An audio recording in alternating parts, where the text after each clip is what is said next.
Hey everybody, what's up? Welcome back to the Games Cage podcast. Yo, we're back, baby.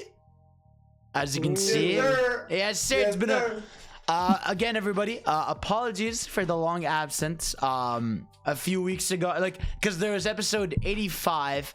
And then the week after, because of whatever stuff, we had to can that episode.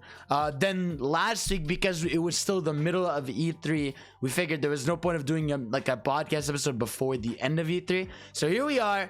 E3 is over. E3 is done, right? We have a bunch of game releases. We have a bunch of shit to talk about. Mr. Stormyar has completely fucked up his sleep schedule. Like always. So now he's not here. Maybe he'll pop up like an hour later or something, but that's just Jeff things. But for now, you get all three of us. You get me, you get Mr. Johnny. Hello, Johnny. Hello. And we got Mr. Pio 1. Hello, Pio. Yeah. Dun. That's what I love to see. Yes, sir, everybody. Yeah, so we got a good show. We actually, before we get into all the E3 news and our thoughts and all this stuff, there a lot of games came out in between them. Most notably, we had Ratchet and Clank, the Yuffie expansion, Guilty Gear. Am I missing anything else? A game called Ninja Gaiden Collection. Oh, did that come out? The Ninja Gaiden collection? Yeah, that same week. Yeah. It was 6 It's pretty days. bad. Wow. It was the worst week to come out, basically. Oh my god, I totally Also, forgot that was like coming. the resolution for it is like. Oh, is it bad? It's also horrible on PC too. It was a horrible port, basically. So. Of course it is. Yeah. Again, I just don't like. Koei Tecmo is not the best. They're really not the best. They do some cool stuff. FF Origins demo, Oh, okay, yeah. So let's talk about all these. So let's start obviously with Ratchet, because I think Ratchet out of all these is the biggest. So Ratchet and Clank. So you guys beat it, right? 3 times. Mm-hmm. 3 times, Jesus. Yes, John, sir. did you beat it a second time or just once? No, just once. Just once. Okay, cool. Yes, so Ratchet and Clank, big deal, big PS5 exclusive. Sony. Yes, sir. I feel like I think naturally we gotta go with Paya first, because I actually I haven't sat down just to hear what Paya has to say about this game. Yeah. So what do you think, bro? How did you feel now that you've been Ratchet and Clank 3 times? How do you feel about the game, everything? Okay, yeah. So maybe just before I say a quick yeah. background, the first game I actually played was the same year it came out on PS2, and since then I have every game and I played every game. On Ratchet games. So I literally own every game and played I played all the games now, which is this game. So obviously before this, I'm a big Ratchet and Clank fan. It was always Ratchet and Clank 3 Up Your Arsenal is still. Oh, that one's awesome. It's that was my favorite one. It's the PS2 one. I love Gladiator 2. I love Cracking Time, Tools of Destruction. Those are some of my favorites. Yeah, It was always my favorite. So it was my favorite for a long time. So I'll stay with this game. They showed it off last year, and I would say it's impressive, right, with the show, but you don't understand how crazy it is, even when they show it off in state of play, until they actually play it, right? Right. So obviously, the story, it comes it technically continues from what happened in the Future Saga, which is the cracking time and all that, with his family. But you don't have to play them. No. They explain, you just have to know Ratchet and Clank or friends, basically. Yeah. That's all you need to know. So you don't have to play any game before this. But yeah, first of all, when you play it, when you boot it up, there's 3 options, right? It's when you the first time boot it up, obviously you've seen YouTube and stuff. But the way it looks, it's it is. I haven't played all games all the time, right? But for me, what I'll play in my life, it's the prettiest game, the most just graphics spending, art style. It's the prettiest game I've seen. It's unbelievable. It looks insane. Yeah, and none of that. Insomniac Games has 3 modes, right? It has 4K 30 ray tracing, ray tracing 60, and then 4K 60. I've tried all of them, right? So I beat a playthrough without ray tracing, without ray tracing, and with ray tracing, right? 60 frames. 30 I don't care about. But I promise you, I took so many screenshots with all 3 modes. I cannot see a single difference except when ray tracing goes off. Right. They did the ray tracing mode with 60 frames. I don't know how I did that, but the game looks basically exactly like the 4K mode. Okay. But it's not 4K. It's like 1800p, whatever. It looks. My point is, it looks like the 4K mode, locked 60 all the time, and like, I don't know how I did it. Like Insomniac games already, this generation has like impressed me so much with. Right. Yeah. No, they're insane. Imagine what they can do end of the gen, like middle. Oh my god. Yeah. No, I can't. Like the next Spider-Man game, I can't wait to see what they do, bro. Oh, I hope next Spider-Man game is only PS5 too. Like Spider-Man 2. By then it has to, yeah, for sure. Yeah, that's like yeah, it has to. Yeah, at that point, yeah. At that point, for sure. But yeah. So okay, so gameplay-wise, it has what is it? I think it has 14 or 15, 16 weapons, something like that. Yeah, I think because you could fit like 2 wheels. Yeah, 2.5. 2.5. Okay. So after you beat the game, you get a little bit more. But I'm gonna spoil what it is. Okay. But like the way not every weapon utilizes DualSense to like max capacity, but there is some weapons that are really cool. For example, there's a shotgun you get later on. If you have press it, it will start singing in the controller. The fuck? Not from the sound, from the vibration. It will start singing.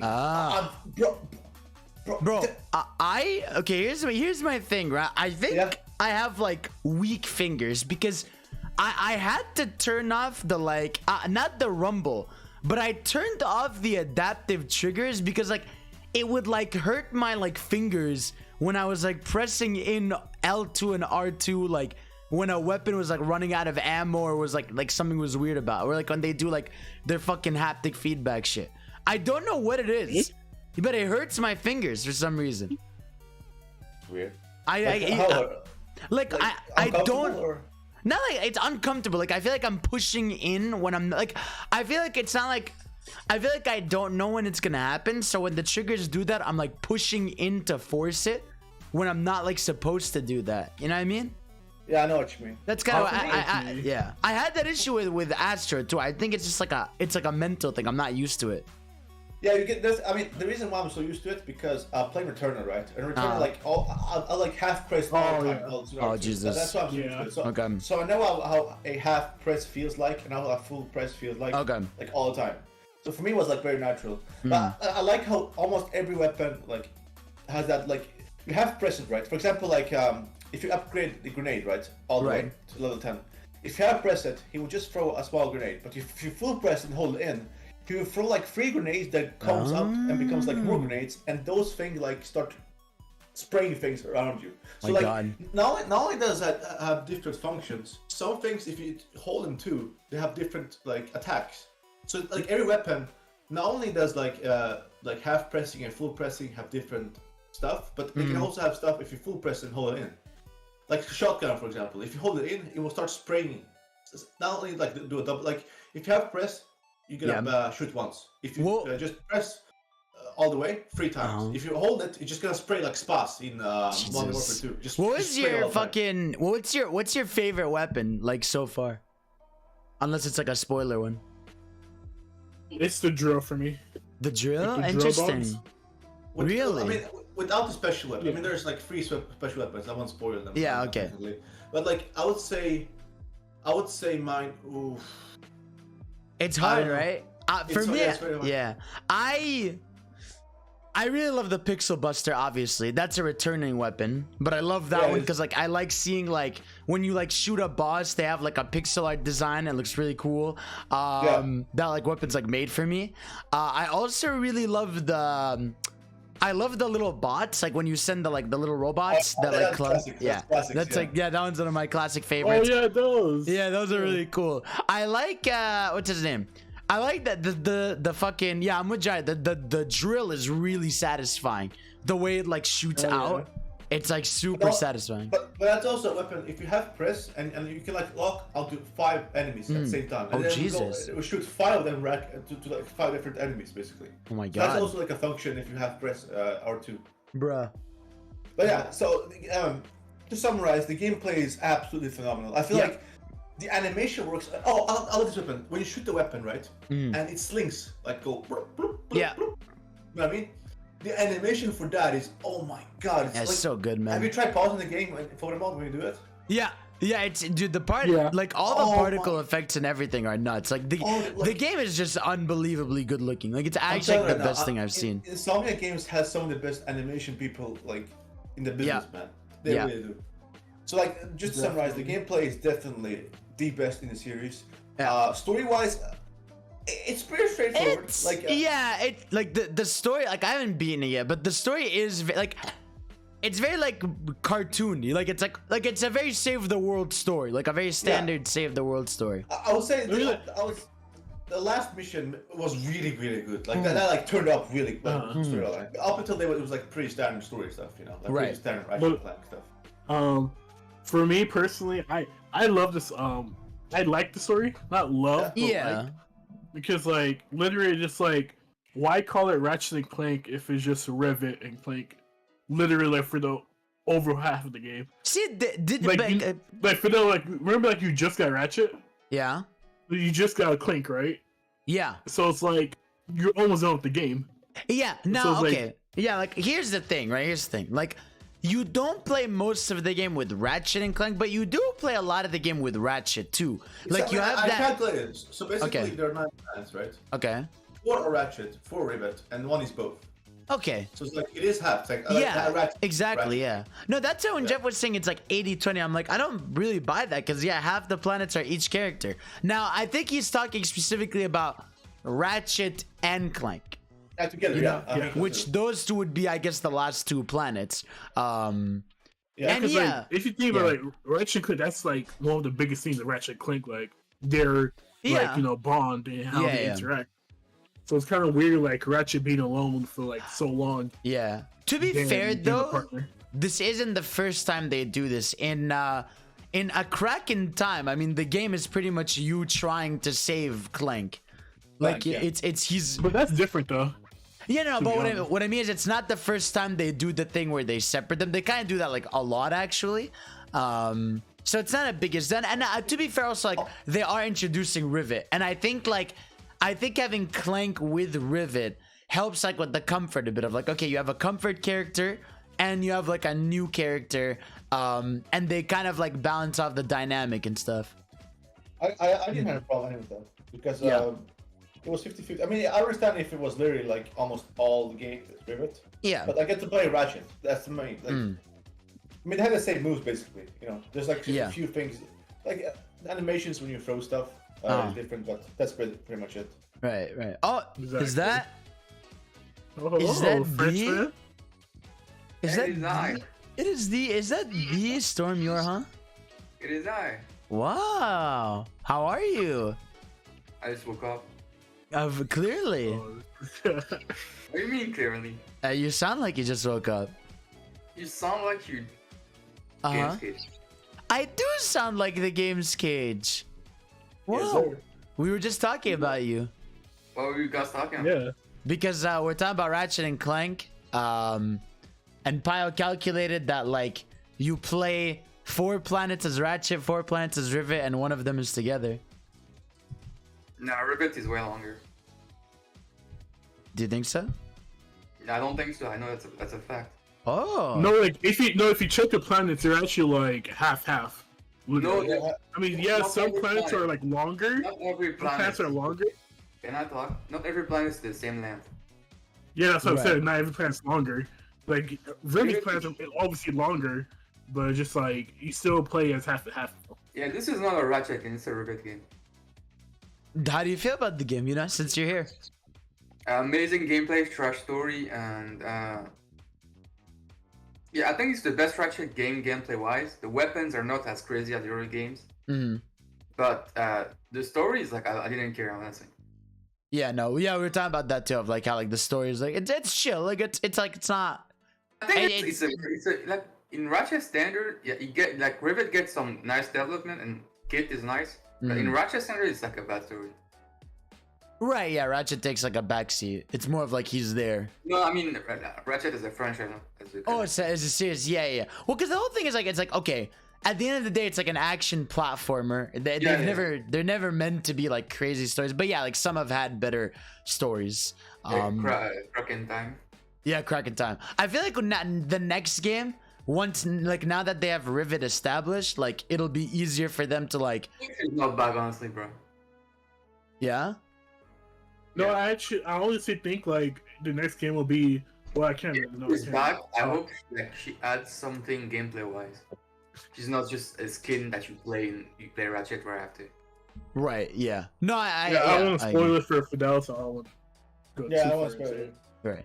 But it's clear that like she's not even without beating it, it's clear that she's gonna be back. There's no way they're like dipping on this character that they just got. Yeah. So like yeah, This is probably gonna be like the most played Ratchet and Clank in the series. So it's like all people playing this, like they never played Ratchet and Clank before, so they're gonna see her as much value as Ratchet, basically. I don't think that's gonna be the most played Ratchet.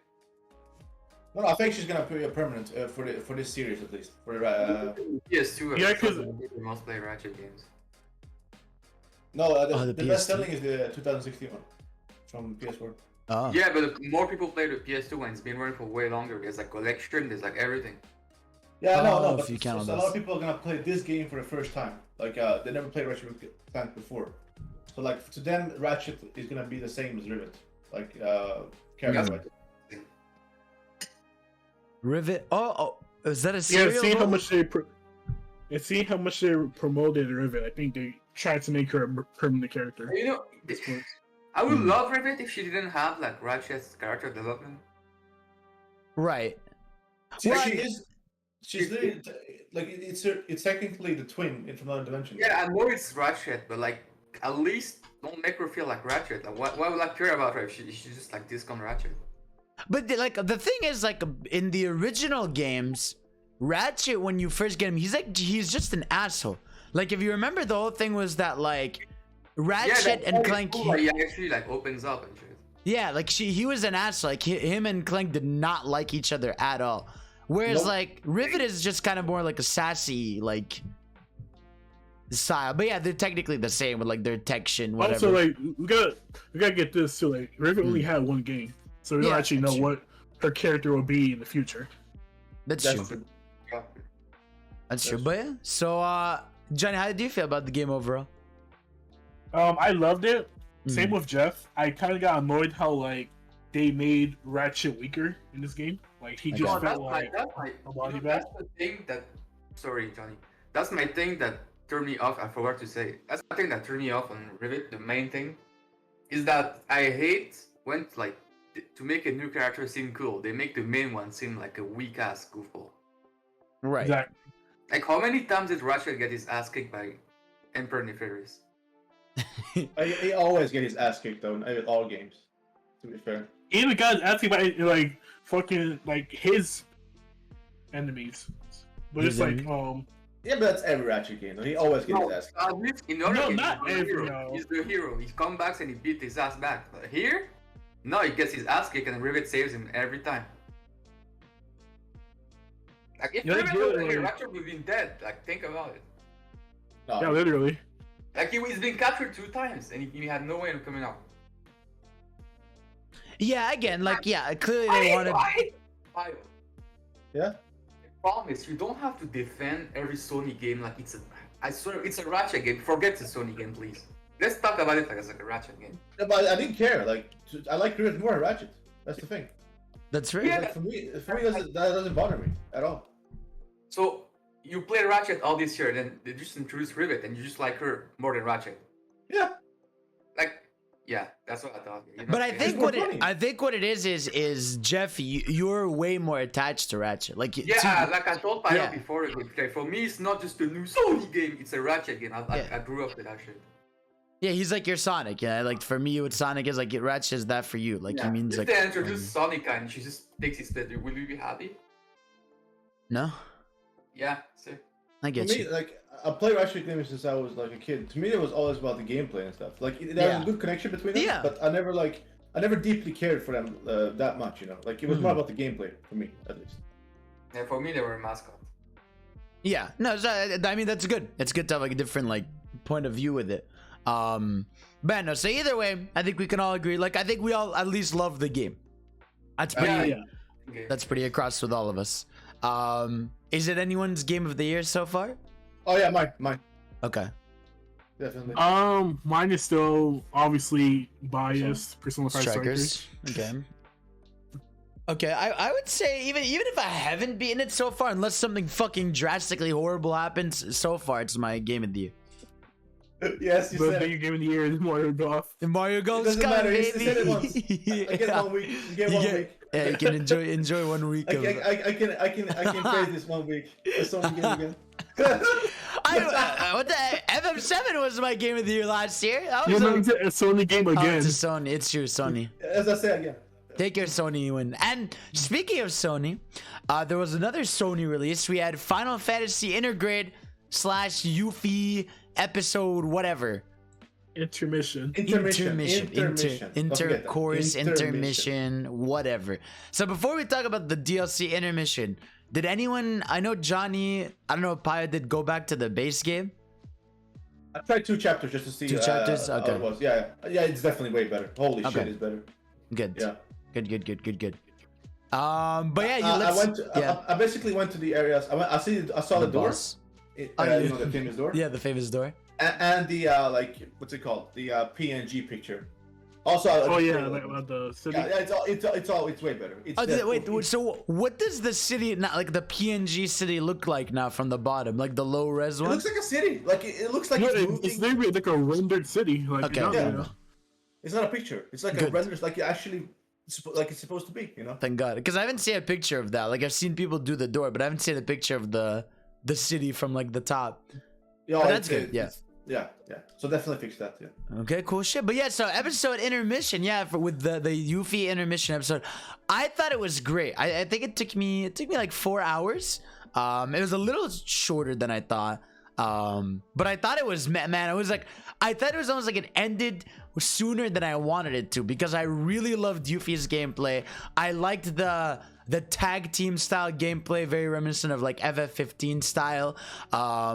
It just felt so good. The new battle mix she had was like really dope. I thought her character is like so well executed, because like, yeah, it's like that's how she is, but it's like she's so like the way, like, I gotta praise this, like this specific episode, like Yuffie whatever, felt very like anime like, because like the way, like, you can tell like this is like, you can tell what they got better with like the camera work and stuff, because the way they move the camera like for specific like shots of her, or like when they do this like anime intro for her and stuff, it's like they're like, you can tell like they're getting better with like that style of adapting like the anime kind of like, as because it's very rare you see like 3D games like that aren't like, you know, Arc Systems. Good.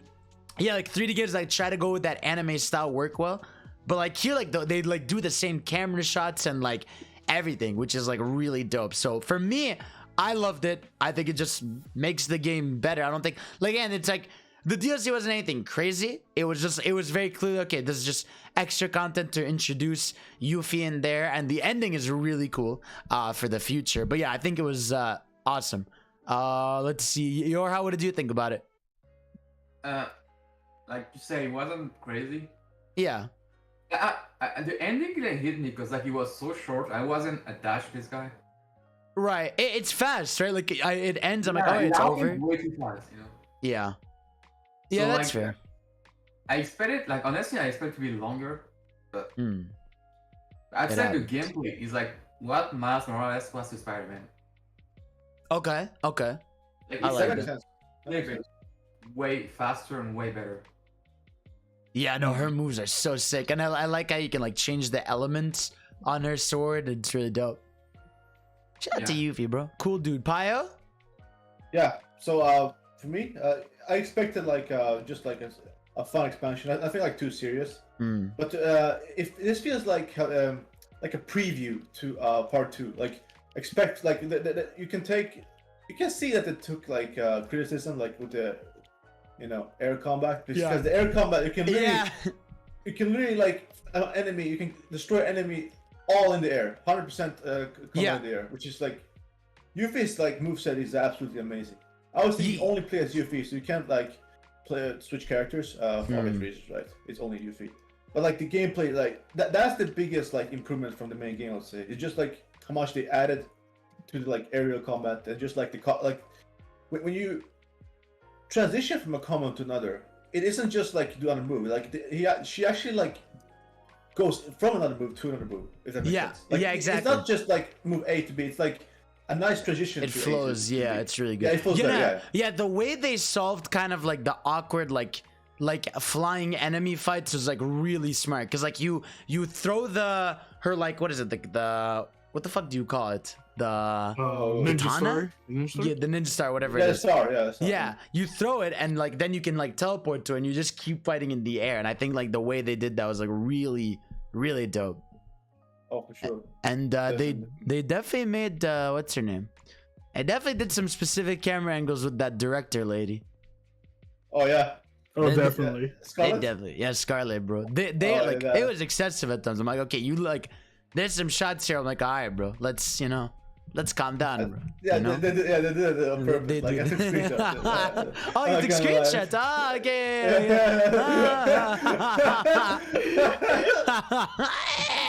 I like They it. know what they were doing. They know exactly what they were doing. Yeah. I like how she just has like a fucking like just a guy she just sits on and he just like follows her on his knee, like he just crawls while she walks.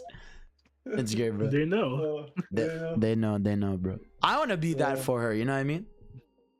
And also, if anyone doesn't know, this is not a direct spoiler, but like they do have stuff that not spoiler wise, but they do set up Final Fantasy Part 2 a little bit better, because Nomura said that the Part 2 is literally gonna take like just after this. So yeah. Oh yeah, you can literally. I mean, it's quite literally like quite literally just an like if they added a 5-minute extra cutscene to the end of Part 1, basically.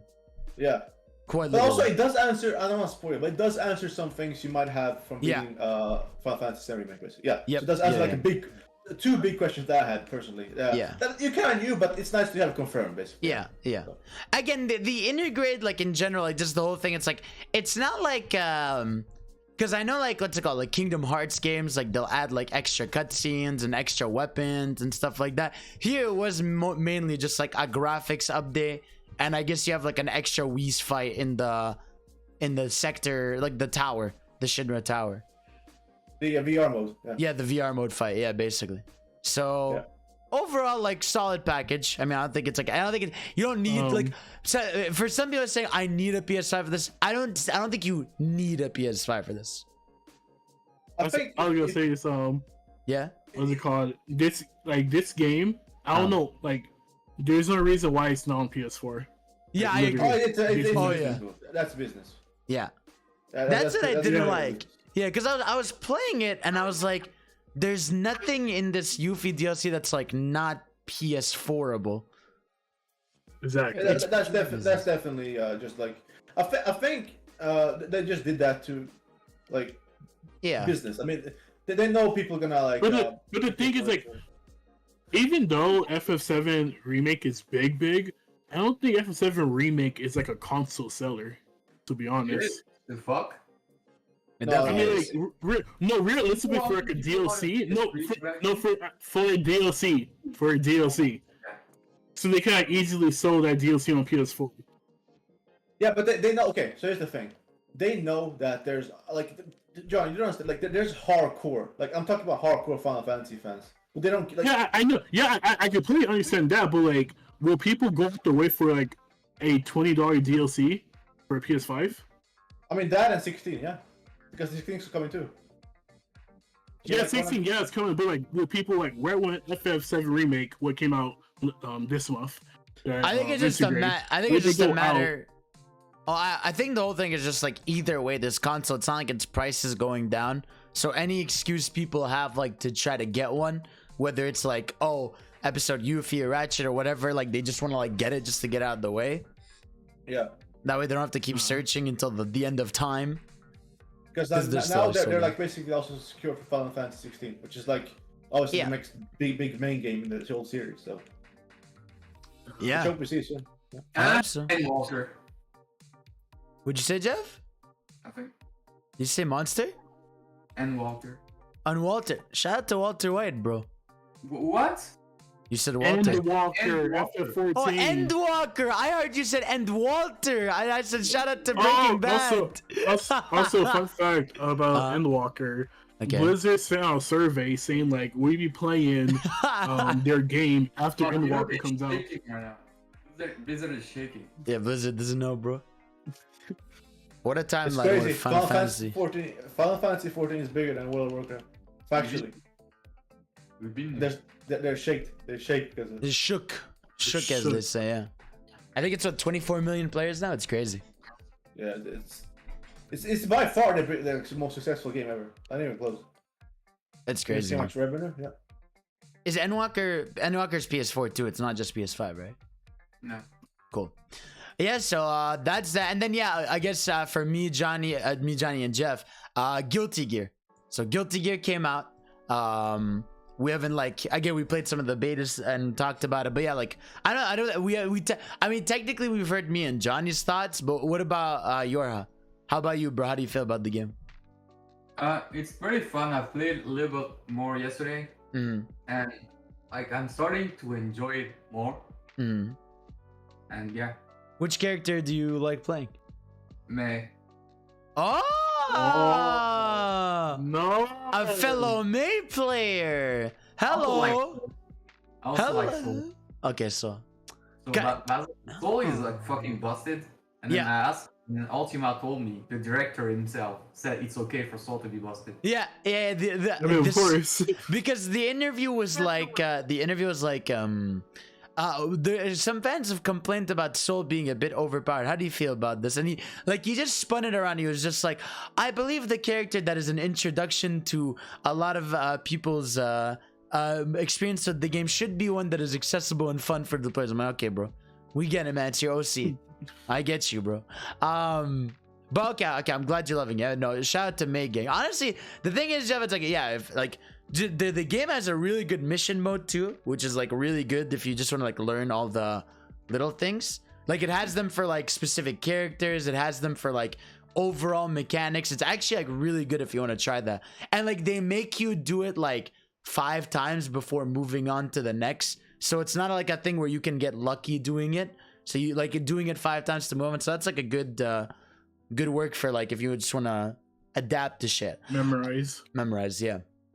But yeah, no, so Guilty Gear, yeah, even again, I've everybody that sees my streams or tweets or whatever, they just know I love it. I think it's it's super fun. It's cool just seeing Guilty Gear on the timeline consistently, which is a game I barely used to see on the timeline. It's just so cool seeing all the crazy combos, seeing all the fucking even the memes with it and everything. I just think it's all the oh wow, Jason Schreier responded to Mr. Pio, and let's see what's going on here. Let's see. So Jason Schreier says, as fun as this was at first, and as much as I'd love to believe it's part of some elaborated puzzle, I suspect that this is going to end up in a lot of disappointment. Pio says, my guess is Jason is officially in on it. And then Jason says, after all the reporting I've done over the years about video game corporations, do you really think I'd participate in a marketing scheme for one of them? Or that they'd ever ask me to? That's true. The industry does not like Jason Schreier. But you know who does like Jason Schreier? Yeah. Ubisoft. Before we get to that, I gotta talk about one more game. What you got, Johnny? FF Origins. Oh, you played the demo about Chaos. Yeah. How was Chaos Simulator? It was actually really, really fun. Mm-hmm. It's just the main base of the game, gameplay wise and armor and all that. Because you look basic at first. We could change the armor, obviously. So all of that's good, but the graphics are just absolute utter garbage. I'm talking really this game can literally run on the Switch, literally. Jesus. Okay, so I'm not even joking now. I beat Dark Souls on Switch, right? Because that was a time where I was hyped to put anything on Switch. Yeah. Dark Souls Remaster looks way better than this game does on PS5. I'm not even joking. Jesus. And it runs better too. How does a game? I understand it's pre-alpha, whatever. How does a game run all over the place, 20 to 60 FPS?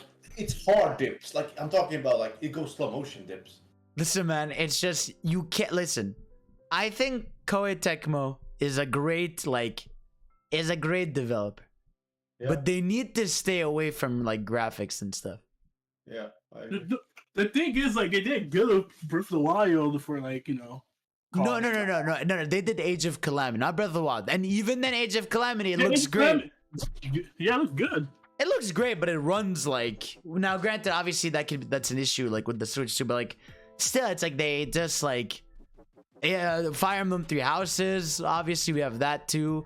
And yeah, the Ninja Gaiden collection that just came out. I believe that's them.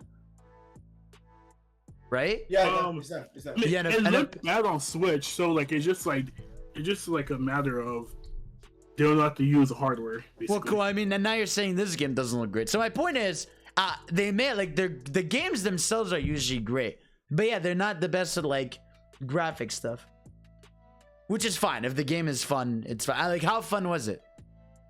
Yeah, it was actually really fun, but Okay. just like again, like the graphics are just like terrible. Like you can't even enjoy it. I'm gonna be Alright. honest, right? I'm gonna be honest. I beat the whole demo. Okay, and did you like it or no? I didn't like it at all. And Okay. I'll tell you No? why. Okay, here's why. I love Dark Souls game, right? You guys know I love Dark Souls games, but I've tried Neo 1 and 2 so many times, I can't get into them. And this feels like very identical to Neo, but Okay. with worse controls, and it's like more chunky. Oof. Okay. So like, I'm not gonna like. It doesn't matter how much they fix graphic and stuff. I just Yeah. don't like Neo at all. I don't know. I mean, it's not like it's a bad like It's obviously reviewed well. I just don't like it. That's Also, all. I just don't like that type of gameplay. Then. Okay. Yeah, so exactly. That's not like I prefer more classic Dark Souls, Demon Souls gameplay. Elden Ring. That's my type of game, not this. There you go. Also, there is a like easy option. So if you're like people are worried about that, it's very very easy and easy. I mean, like they die in one hit. Like it's actually okay. stupidly easy and easy. Okay. Like, so This game? No, it's not. No, you said there's a mode. We're where going you easy can- mode? no, There's No, a mode. I you tried put easy in- mode. It was very easy. Oh, okay. Okay, Yeah. cool. That makes sense because Final Yeah, Fantasy. yeah, exactly. That's what I'm saying. So like, if you're worried about difficulty, don't be. Like, once you get past the tutorial, it's gonna be easy. So. There you go. Jeff, did you play it or no? Not yet. Not yet. Okay, cool. All right, cool. So that's it for games and stuff. Now we can move on to all this E3 news. Now I've boiled it down to like the essentials so that we don't like go on everything. Like for example, for Ubisoft, right? That's what we're starting with. Yes, before I like again, they had their Rainbow Sixes and their quarantines and their roller champions and all this stuff, and they added more expansions to fucking somehow Assassin's Creed Valhalla. What are they adding? They're adding France, right? Oh, also, they're yeah. gonna support the game for 2 more years. Yo! Oh, so let me tell you. So basically, Yeah. okay. They're adding France, which is gonna be bigger than England. I don't know. Oh my... this is so fucking stupid, man. We're talking about countries in a game. They have Norway. They have 2 alternate fucking worlds. They have Iceland. They have America. They have England, which is the biggest world, right? They added Iceland or like Ireland in the last DLC. Now they can add a bigger world in France than England, and they said that they're gonna make even more expansions. Like, what did they want to do? Add the whole Africa next? Like, what are they gonna do, man? They're gonna add everything. I think they are, man. I think they they add everything. Listen, man. Expansion is a country, bro. A country like this. Okay, their expansion is gonna be in a bad way. This is not praise. This is bad. This is bad. Okay, their expansion is gonna be longer than almost every game coming out this year. Because that's not a good. That's a bad thing. Imagine the motherfuckers, 100% all. Fuck off, man. Fuck them. I mean, if you live like Assassin's Creed, then you're eating. Someone's out there, bro, Assassin's and losing their mind. Yeah, I'm sure there's like some. I can't wait to explore like the whole country of France. It's bigger than England, bro. Like, what the fuck, man? Like, it literally takes like 50 hours to explore everything. What the fuck they gonna do now? Like, add another. What are they gonna do? Seriously, what are they gonna do? Like, add Australia next? Like, what are you gonna do in Australia? Oh, let's find another relic that fucking stuck in someone's assholes or some shit. Like, I don't know, man. Like, seriously, I don't know what they're gonna do. What's it gonna story about anymore? Like, what's Assassin's Creed? They're just running around. Where's the Creed, bro? There's like, where's the assassin missions? Like, Do you even do assassin missions in that game? like 2. The thing is that you don't even play as Eivor in France. You don't? What? Yeah, you play as like a fucking random guy, because like he's long dead by then. Why? God. This proves that they don't know what they're doing right now. Like, So they that don't know means they're something. gonna have a whole other skill tree and everything. I think it's like maybe it's like the type of gameplay where if you die and you switch to another guy, you're fast. What happens in the real life now in the game? There's a guy. Who cares about Assassin's Creed spoiler, bro? There's a No guy. one. There's a guy that has been frozen in time for like centuries. He comes back to life, and then he kills your protagonist and takes her place. Wait, they killed the new girl? Yeah. Yeah. She's not here. She's stuck in like the weirdest dimension. Oh, huh? There's a dimension in real life? I don't know how to explain it. It's like she's stuck somewhere, and then there's a guy that he's been like in the Viking era with like Eeyore. He's been stuck in the fucking thing, and then he survived like centuries, and he comes back to the modern day, and now he's like he takes your place. You play as him. Okay. You also have a man bun and a fucking cat shirt. The fucking bro, the real life stuff is hilarious. I'll never forget where like for fucking what was it, Assassin's Creed Black Flag, you were like it was like a first person POV and you literally worse. Oh my god. You literally just walk around. Bro, you literally just walk around an office and like you just look at employees working. That's UBISOFT Studios. Yeah. That's shout out to Ubisoft, I guess. Yeah. And then the two notable things I guess that were here. One of them leaked ahead of time was Mario plus Rabbids leaked earlier, but looks awesome. It's basically more of the first game, but they're kind of changing up how the battle system works. Instead of it being like grid based, it's kind of like area based. I think that's also, really cool. Yeah. The overworld's like more open, so expect Assassin's Creed level. The game will be about 80 hours long. 80 hours long? Get in there, bro. But yeah, no, there's I wouldn't be surprised, to be honest. Yeah, I wouldn't be surprised either. No, because that team is actually like they're like a small normal team. But no, that's what you think. It's true. Never mind. You're right. But yeah, no. So far the stuff we know is like now there's playable Rosalina Rabbid. We don't know where regular Rosalina is. I assume she's gonna show up some point. We got your regulars. You got Mario. You got Luigi. You got the Rabbid Mario, Rabbid Luigi. You have an OC who looks, I guess, very weird. But either way, man, the game just looks awesome. Bowser. You think she's Bowser's? She could be. She could be. Yeah, because they're keeping tame on like they haven't said the name or anything. But yeah, no, it's gonna be 2022. I thought it would be a bit sooner, but whatever. I hope at least it's early next year, not like early. Yeah. Usually when they just say 2022 and they don't say like early or spring or whatever, like I'm like, okay, you're not sure clearly. But I hope we see more sooner than we think. But again, from the CG trailer to like that's like a good reveal where they had a cool hype CG trailer and then they showed gameplay right after. And everything about it was just great. Like even though like this is the second time this game leaks before it's announced, the Mario plus Rabbids game. Because they all Ubisoft games leak though. Yeah, so. It's true. It's true. But Mario plus Rabbids, yeah, it's always that's true. But Mario plus Rabbids is different because like everything about it leaks, like the artwork, the key art, the release date, the fucking description, the screenshots, everything. But yeah, so it leaked out there, but either way, man, it's looking awesome. Very excited. And then it ended off with I'm curious to see what you guys think about this. And the Avatar open world game that comes out next year that's supposed to tie into the movie. I hope the movies get delayed so Ubisoft feels stupid. Oh no. But they got like it looks impressive. It looks good. Like what they showed was in game.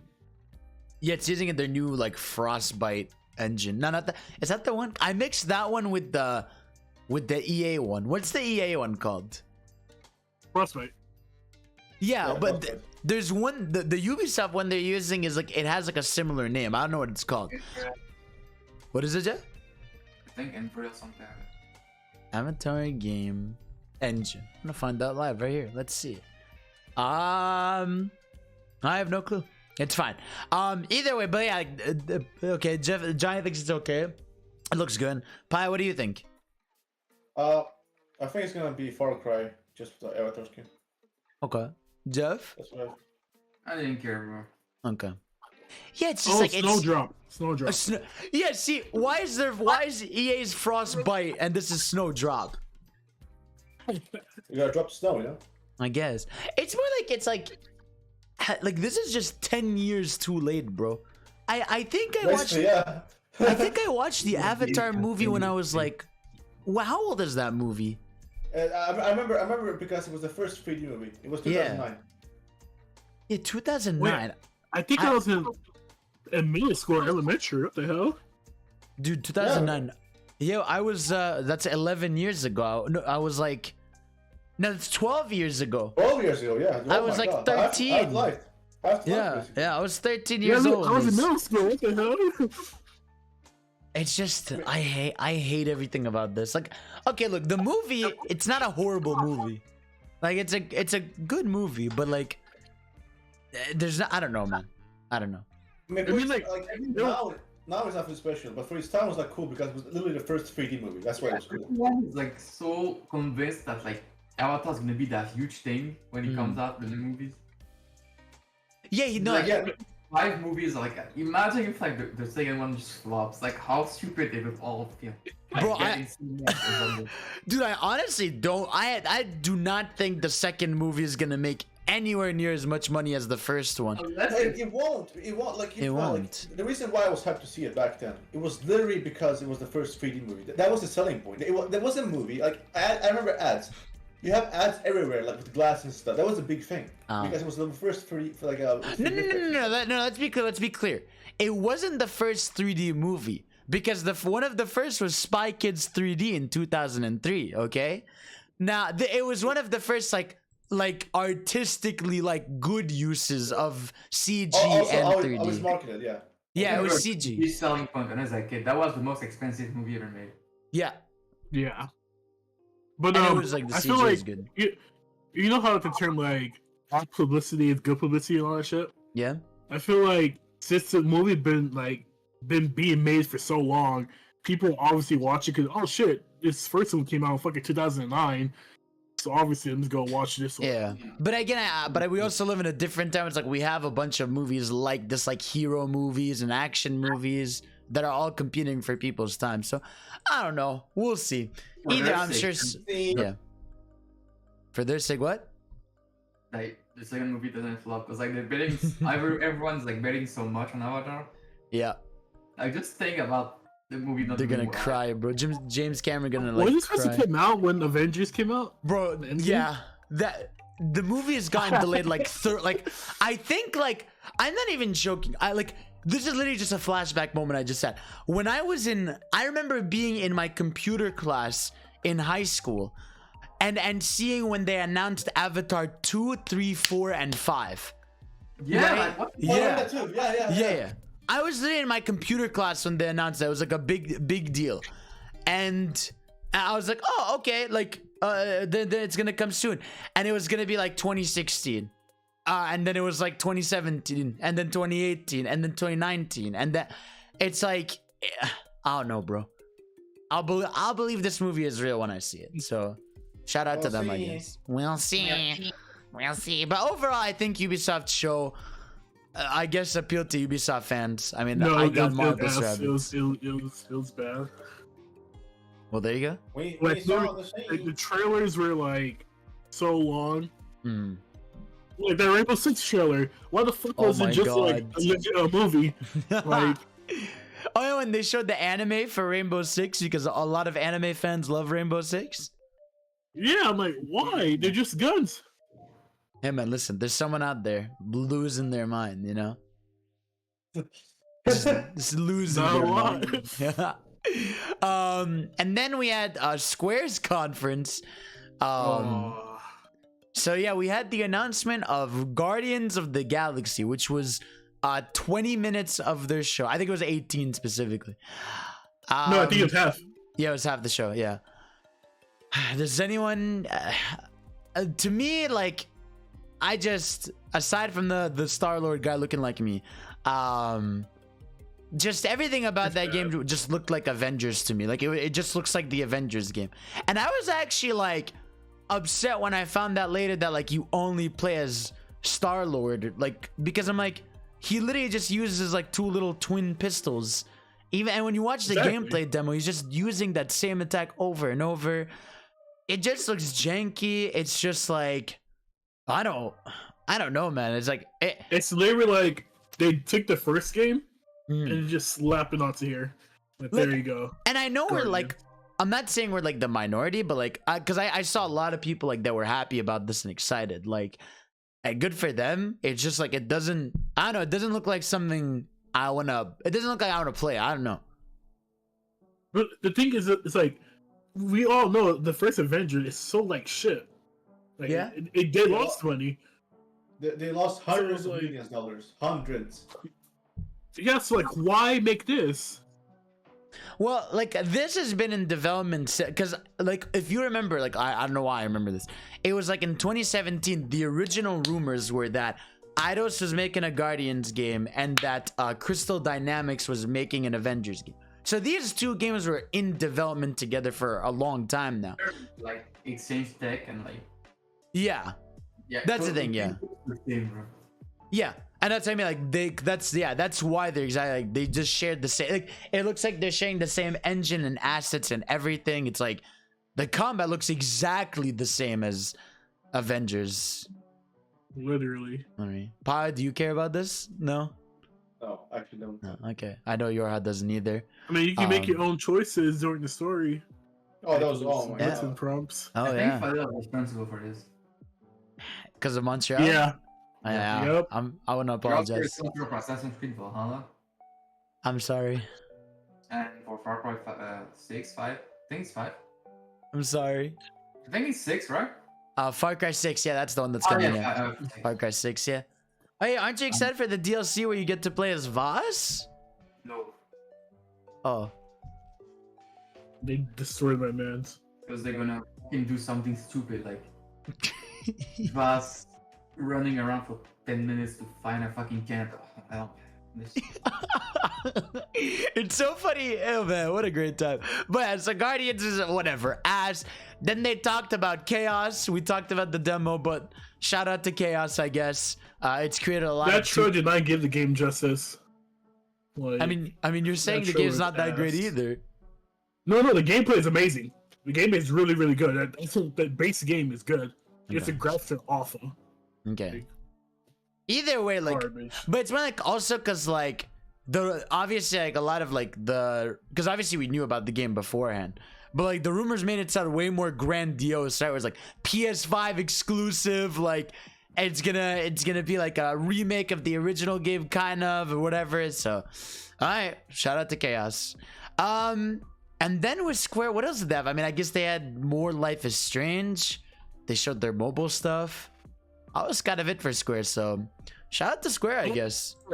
Oh, they fucked us over with the FF 1 through 6. Oh my god. Yeah, we actually got hyped mid. Bro, that was so evil. It was. It's like, literally, what was the point? The games are already on like those platforms. Bro, I was so upset because like, yeah, they're like updating the Pixar and stuff. I'm like, bro, like you quite literally just need to add like button support. I can guarantee you it doesn't take long to get those running on the consoles. I guarantee. At least have it on Switch. Like, at least. They're on Vita already. They're on Vita. At least put 6. Yes. Like at least put 6 at the very, very least. Yeah, I agree. 6 is on the fucking SNES Mini. Hello? I don't Vita too. Like I don't get it. Like there's something wrong with them. Yeah, like, no, this is like it's like when Nintendo removed Mario. I don't just. It's one of those things I would never get. Like I don't understand at all. Oh no, and we forgot. Oh my god, Babylon's Fall. Oh no! Oh, why did you remind me? Oh. Bro, what a horrible. Oh my. Talk about depression, man. Dude. When they literally destroyed. Like literally, after that trailer, my hype was just like, I want to forget this game. Fuck it, bro. That trailer bothered me because because they're like, oh shit, okay, they're showing Babylon's Fall, something to redeem it, and it starts and it's just 4-player co-op, and it looks more like the moves are generic as fuck. Man. Man. And then to top it off, live service game. Yeah. We can't play it offline. Nope. Here's my thing, It's man. not a single player. Here's my thing, man. Look, I respect, the multiplayer hustle, get your game, get your bag, but the amount of times in all of E3 or something, there was a game that was 4-player online co-op journey, and just so many of them just look so generic and whatever. It's quite the issue, I would say. And they want to bait us and show Nier. Like, that's so disrespectful. Like, yeah, no, there was, yeah. So, anyways, on to a more positive conference. We had the Xbox show. The Xbox show, I think we can all agree, was pretty fun. It was a great show. Really good. I mean, a little too many shooters, but yeah. Let me fucking scroll through like the notable things here. So we have Starfield, which, it's, I guess we saw it, and it comes out November 2022, next year, not this year. Shout out to Starfield, I guess. Same date at Skyrim, November of 2011. Because back then it was, yeah. The reason I'm excited for Starfield might be stupid. What? I want to mod it so I can replace every enemy by xenomorphs and alien and pretend that's an alien. That's literally the only reason I'm excited.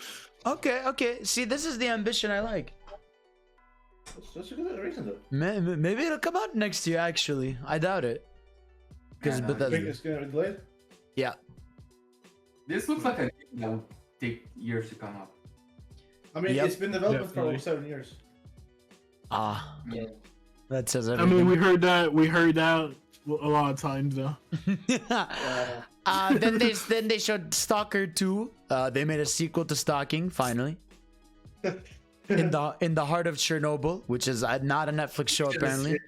Yeah, apparently. Again, Can very you let disappointed. everyone know like what happened? We were watching this stream, right? And I was Stalker 2, Heart of Chernobyl, and I was like, oh, it's the Netflix show. Yeah. And then everyone was like, no, are you dumb? It's like an actual like horrible event that took down his head. Like, oh shit. I thought it was Listen, I just thought it was a Netflix show. I don't know what to tell you. I've never heard of it in my life. How do you live 20 plus years and never heard of Chernobyl? It's weird because it's not even one of those things where like if you showed it to me I'd be like, oh yeah, I remember this. Like no, I've quite literally never heard of it. It's one of the biggest things of all time. I don't trust Canadians. I don't know what's happening with it, bro. Honestly, yeah, because I live in America, Cali. I have never heard of that either. yes. I think because I just despise history, so I don't really I hate that subject. I think this is like common knowledge, though. But it's not. No, okay, I just never heard of it. I think high school, not all high schools teach you about it. Like all high schools teach you about World War I, World War II, The Vietnam War, Columbus. This is not something I learned in high school. Oh, you didn't learn in high school? Really? This is just something you see on the internet that's like talked about, bro. Yeah, I've just never seen it on Instagram either. Yeah. Bro. This is crazy. I can't believe this. I'm sorry, Yeah, bro. it's really crazy to me. I mean, this is like you telling me that. Well, okay, wait, when did it happen? Like where? There's like a fucking nuclear central in somewhere in like Russia. I think Ukraine. Ukraine, yeah. And it fucking blew up like overnight.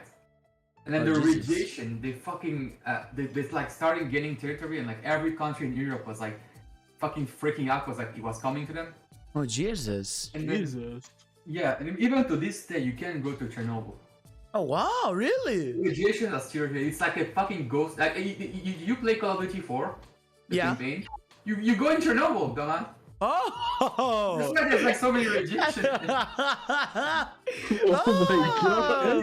The thing about Chernobyl is that it gave birth to a lot of like legends. There's like radiation create mutations, and there's like apparently there's like some weirdest animals over there. No one can see because no one can go there. Is Chernobyl reactor 4 still burning? The 3 other reactors remain operational after the accident, but were eventually shut down by 2000, although the plant remains in the process of decommissioning as of 2021. Wow. That's actually really interesting. That's not the craziest part, though. The craziest part is when it first blew up. I mean, obviously, it was like a big... How it happened is like crazy. Like, because... Like, it's not... Like, it was basically this... They claimed that it was designed it can't blow up. But they also obviously lied, and people who worked there obviously covered everything up. Oh Jesus! The reason why this was an issue was because radiation was going everywhere, and they were like denying it for such a long time. Yeah. And it almost resulted in war and stuff. So it wasn't Jesus. like this was like a big deal because like it almost like became almost a world war because of this. Obviously, in the end, you know, they resolved the situation and stuff. Had to admit. Like the radiation, they reached France, and it affected a lot of people. Basically, the radiation was so big from the clouds, it reached, I think, majority of Europe. Even like Sweden, it reached at one point. Jesus. Wow. Like it was so. Like, obviously, it was very small. Like it's not gonna damage us over here, but the fact is, like, bro. Yeah, the people that like in like Ukraine and Russia, like they were fucked up. Jesus. Holy shit. Wow. Well, here's a history with the Games Cage today, chat. There are people who worked in a cave back then who trying to fix it, right? Almost all of them are dead because of they really worked like, with the radiationists, right? But there are also a few survivors, which is crazy to this day. Like they actually beat the cancer, basically. Wow! Holy shit! Yeah. Shout out! I mean, hey. Well, now there's a game about it, so there you go. Multiple games. I recommend the documentary though. There's like they made a TV show from this. I recommend watching that. The Netflix show. Yeah. Sorry, Fidel doesn't watch cooking. I'm just saying, like they made it really good. The TV show. Fidel doesn't watch documentaries? No, you don't. Okay, they did this documentary a little bit different because they made it into TV show basically, like a one season show. So like it's very short for that, like your sex life. So like you can watch it.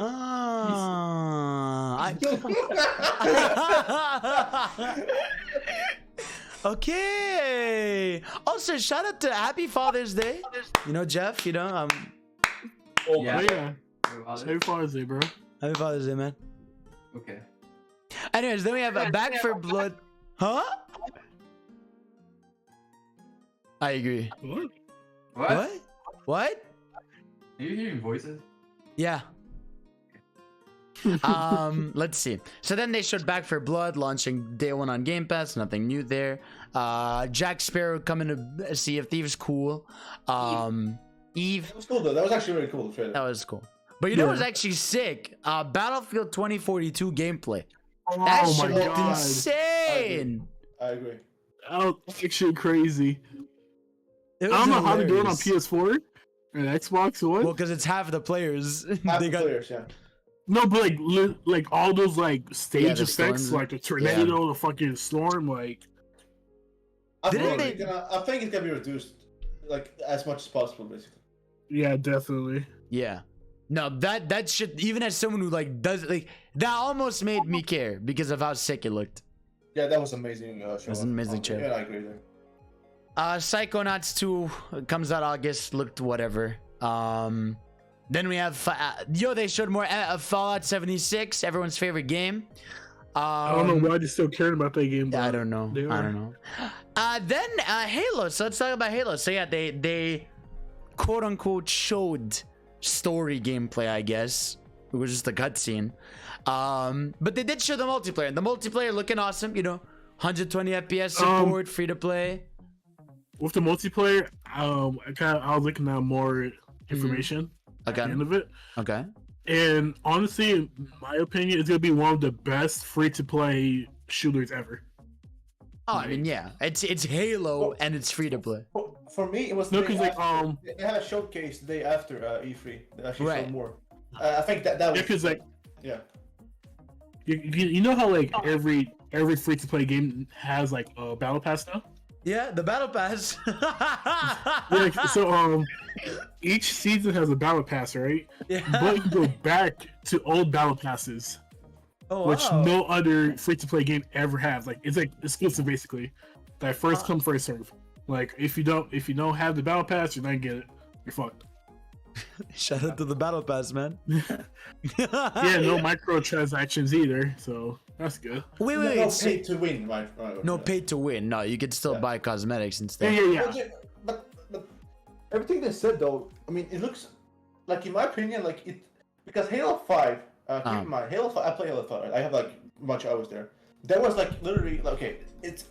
Take everything the worst gaming has right now. They had card packs, loot boxes, and pay to win mechanics. So like, the fact that they went from a Halo 5 paid multiplayer to a free to play that literally fixes like all the issues from that. I hope they do the same for, like factions too. Yeah. Oh, It's for like crazy how much they're gonna improve. I mean, it does almost sound too good to be true, but I don't think they're lying. Obviously, I think it's gonna. But like, because just think about this: Halo 5 had card packs, had pay-to-win mechanics, and had like randomized loot box packs, right, that you buy. I hope they do the same for factions too, because like we live in an era where like if you want your multiplayer game to be popular, making it free is like a great solution. Because like there's so many choices out there. Like I've said this in a long time. there is too much out there. I think Factions 2 is gonna be free to play. I think if you own Last of Us, right, you're gonna get a bunch of bonus shit. But I think it's gonna be free to play and it's gonna be cross-gen. I hope they don't. I hope they don't bring back the loot boxes and microtransactions. I don't think they will. I think it's gonna be only like what's it called, like skins and stuff. Like, I mean, it works, man. You see people buying shit all the time. Even for the thing, the Last of Us multiplayer was broken because of the weapons DLC. Yeah. I actually bought. When I was a kid, not a kid, but like when I was younger, I bought the what's it called? The one rifle when you like one shoot because it was so OP. The fucking one that looks like the Val. Yeah, it was so OP. I had to buy it. Oh my god. But It was $1 though. It was $1. It was $1. If That's you crazy. add like a suppressor, like a silencer on it, oh my god. Yeah, it was. Yeah, exactly. That's what I'm talking about. Exactly that weapon. Like you get a bunch of money, you get armor, then like you're unstoppable. Like you literally fucking destroy everything. And then the shotgun, like both the new shotgun, they both of them they're the multiplayer. You buy the shotgun and like you don't have ammo. You have the shotgun. Everyone was like, yelling at Naughty Dog, you broke their shit, fix it, and they weren't doing anything. Oh, that's very clear. so like if they do bring factions to if they do bring factions to PC, right? Yeah. Is there a point of bringing it to PC if people are playing Halo and other games? I mean, they're two different games. That's well, the true. thing, Like, well, Factions is meant to be more like slow-paced, almost like survival-like, whereas Halo is like it's fast-paced, like multiplayer. You know. I think Halo is not gonna compete with factions. I think Halo is gonna compete with Battlefield and Call of Duty and Apex. Yeah. They're like two different how do you say Genres. Yeah. Not even Apex. so- like Apex is battle royale. Like I think it's competing feel like specifically with Battlefield. Factions. I feel like factions would be huge on PC. I feel like like if you notice Sony's games, they've been launching more. I think multiplayer wise, they can launch on PC because obviously need more players. You know, PS4 PS4 is gonna be left behind. PS5 is not enough units, and PC there's like hundreds of millions of players. So why not? Faction is quite literally designed like Counter-Strike, and then if it's the closest to a SOCOM game we've had, like that shit would do amazing on PC. Hope it's this That's year. fair. Hopefully see a Sony event and it's this year. Hopefully, man. Yeah, no, it's been. I mean, it's happening. It's been rumored. There's been job listings for and everything, so it's happening. It's just a matter of when it's coming. they just where they announced it during the anniversary for The Last of Us Part 2. Oh yeah, that was the other day. Shout out Yeah, to what The Last of Us Part 2. Oh. Yeah, thank you, man. Mark for $45. What a celebration you have in the fucking whatever. Yeah, so like, the whole you know how companies celebrate like they show art, they you know fun fun things. Yeah, It's just not some- to celebrate art like who runs that social media? Like look at Insomnia Games, right? They actually have fun with fans and like tweets, fun memes, and game clips, or ask questions that are fun. Like to what's your favorite planet? What's your favorite weapon? Whatever. Naughty Dog is like, so to celebrate our anniversary, here's a shop. $45. Like, can you show that picture? Hold on. I'm actually Show me I'm the actually surprised. I'm surprised Days Gone has more like social media support than The Last of Us. Yeah, but people who run Days Gone account love that game though. That's the big difference. I think honestly, it's like they hate their own life in Naughty Dog, man. It actually is. Like, what they're doing. Yeah. You said it. Yeah, they do. Like, where's the tape, bro? Like I know it's a meme, right? But I truly feel like they don't smile over there, like at all. Yeah. Bro, I bet when they said like, okay, you have to make Joel die, everyone was just like, why? Like, they don't like their job. Yeah, show me. Like I'm telling you, man. Like imagine. Okay, I found it. I'm not even. This is, by the way, this is not fake. This is real. This is actually like $45 mug on their website. This is their celebration. Wait, it's a $45 mug? Look, that's real. That's like shit. Oh wow! Oh my god, it's a bad mug too! Look at that shit. It looks so bad. Imagine telling your people, bruh. Imagine like, that's just Wait, did people actually buy this? Like, did people actually like, yo, I know. I guarantee you, there's one person out there that's like losing their mind. Like, what's the tweet? I want to see the replies. I'll just go to their Twitter. I'll say that on my phone. Yeah, no, you don't. I was so shocked. Like literally, like I was expecting some maybe maybe documentary. I was like hoping because God of War had one, other games had one. So maybe like a special episode or something, or just at least like something. Like what the nothing, and they just post like. Bruh. They had like a clothes, right? A t-shirt was like $50. A t-shirt. Who's gonna buy it? Jesus. I don't care if you're rich. The point is like, who buys a t-shirt for $50? I don't care what the brand is, what the quality is. It's a t-shirt. I can eat that, okay? I mean, you know what I mean. You can eat it? It's a t-shirt, bro. You can eat t-shirt. Bro, T-shirt. Hey, believe it's a t-shirt. me. It breaks the same way as all other t-shirts. Like, what would you pay $50 for a t-shirt? This was the most outrageous shit. Literally a mug. It looks like they just took a random logo from Google, took a random mug, and just like, They just literally put just the P. Like they went on like a red. It looks like they went on Redbubble and they took their logo and they just put on a mug. Literally, yeah. Literally, that's what I'm saying. At least you're gonna sell a mug for $45, right? At least like make it cool, like when you like warm it, it like gets like new animations. You know when you warm up some mugs, No. At least No. I was so mad, bro. I'm so sorry. I'm sorry. So mad. I was so heated that day. Oh my god, I wanted to fight somebody. Oh my god, I was so goddamn mad with that, man. But Halo. I'm also really shocked they didn't show any single player except that cutscene. I guess it's spoilers. That's the only thing. I will be not worried when they show more of the single player in action. Yeah, so I'm kind of with Fidel, because like in the end they advertised multiplayer and an epic single player campaign, and like Fidel made a good point. Technically, because it's free to play, right? Technically, they could delay only the single player game. Yeah. Halo Infinite's a brand. Yeah, it's like it says Halo Infinite multiplayer free to play, Halo Infinite epic campaign. Yeah, so that's what they call it. So like. Obviously, the campaign is gonna be a normal game, Game Pass, and you can buy it on Steam and Microsoft. Wait, so is the story still gonna be like they're gonna just expand on it like every year, or is it gonna be one full game? So the story that said they're gonna expand more than Halo 3. Yeah. So obviously this is like they're gonna end the story from Halo 5. I'll play Halo 5. I want to know what happens, right? So they're gonna end the story there. But they're gonna have more shit than Halo 3 had with their stuff. So Halo more stuff to it. Oh, okay. I really think these two are your Halo for this generation. Like basically, Halo Infinite's the multiplayer, and then Halo Infinite Epic Campaign. I think every year or two you'll get like a big expansion to it. Which is fine because Halo 3 has some of the best expansions in FPS. So yeah, there you go. Then they showed more of the Diablo remake, which officially comes out September 23rd. So there's another September game. I'm actually excited for that one. Plague Tale 2. Shout out to Jeff, French. stuff. You got Slime Rancher. At least we don't make Ubisoft games. I mean, we do. You do. But Ubisoft games are not fucking what we get right now. You're right, my bad, bro. You know what we make? We make Rayman.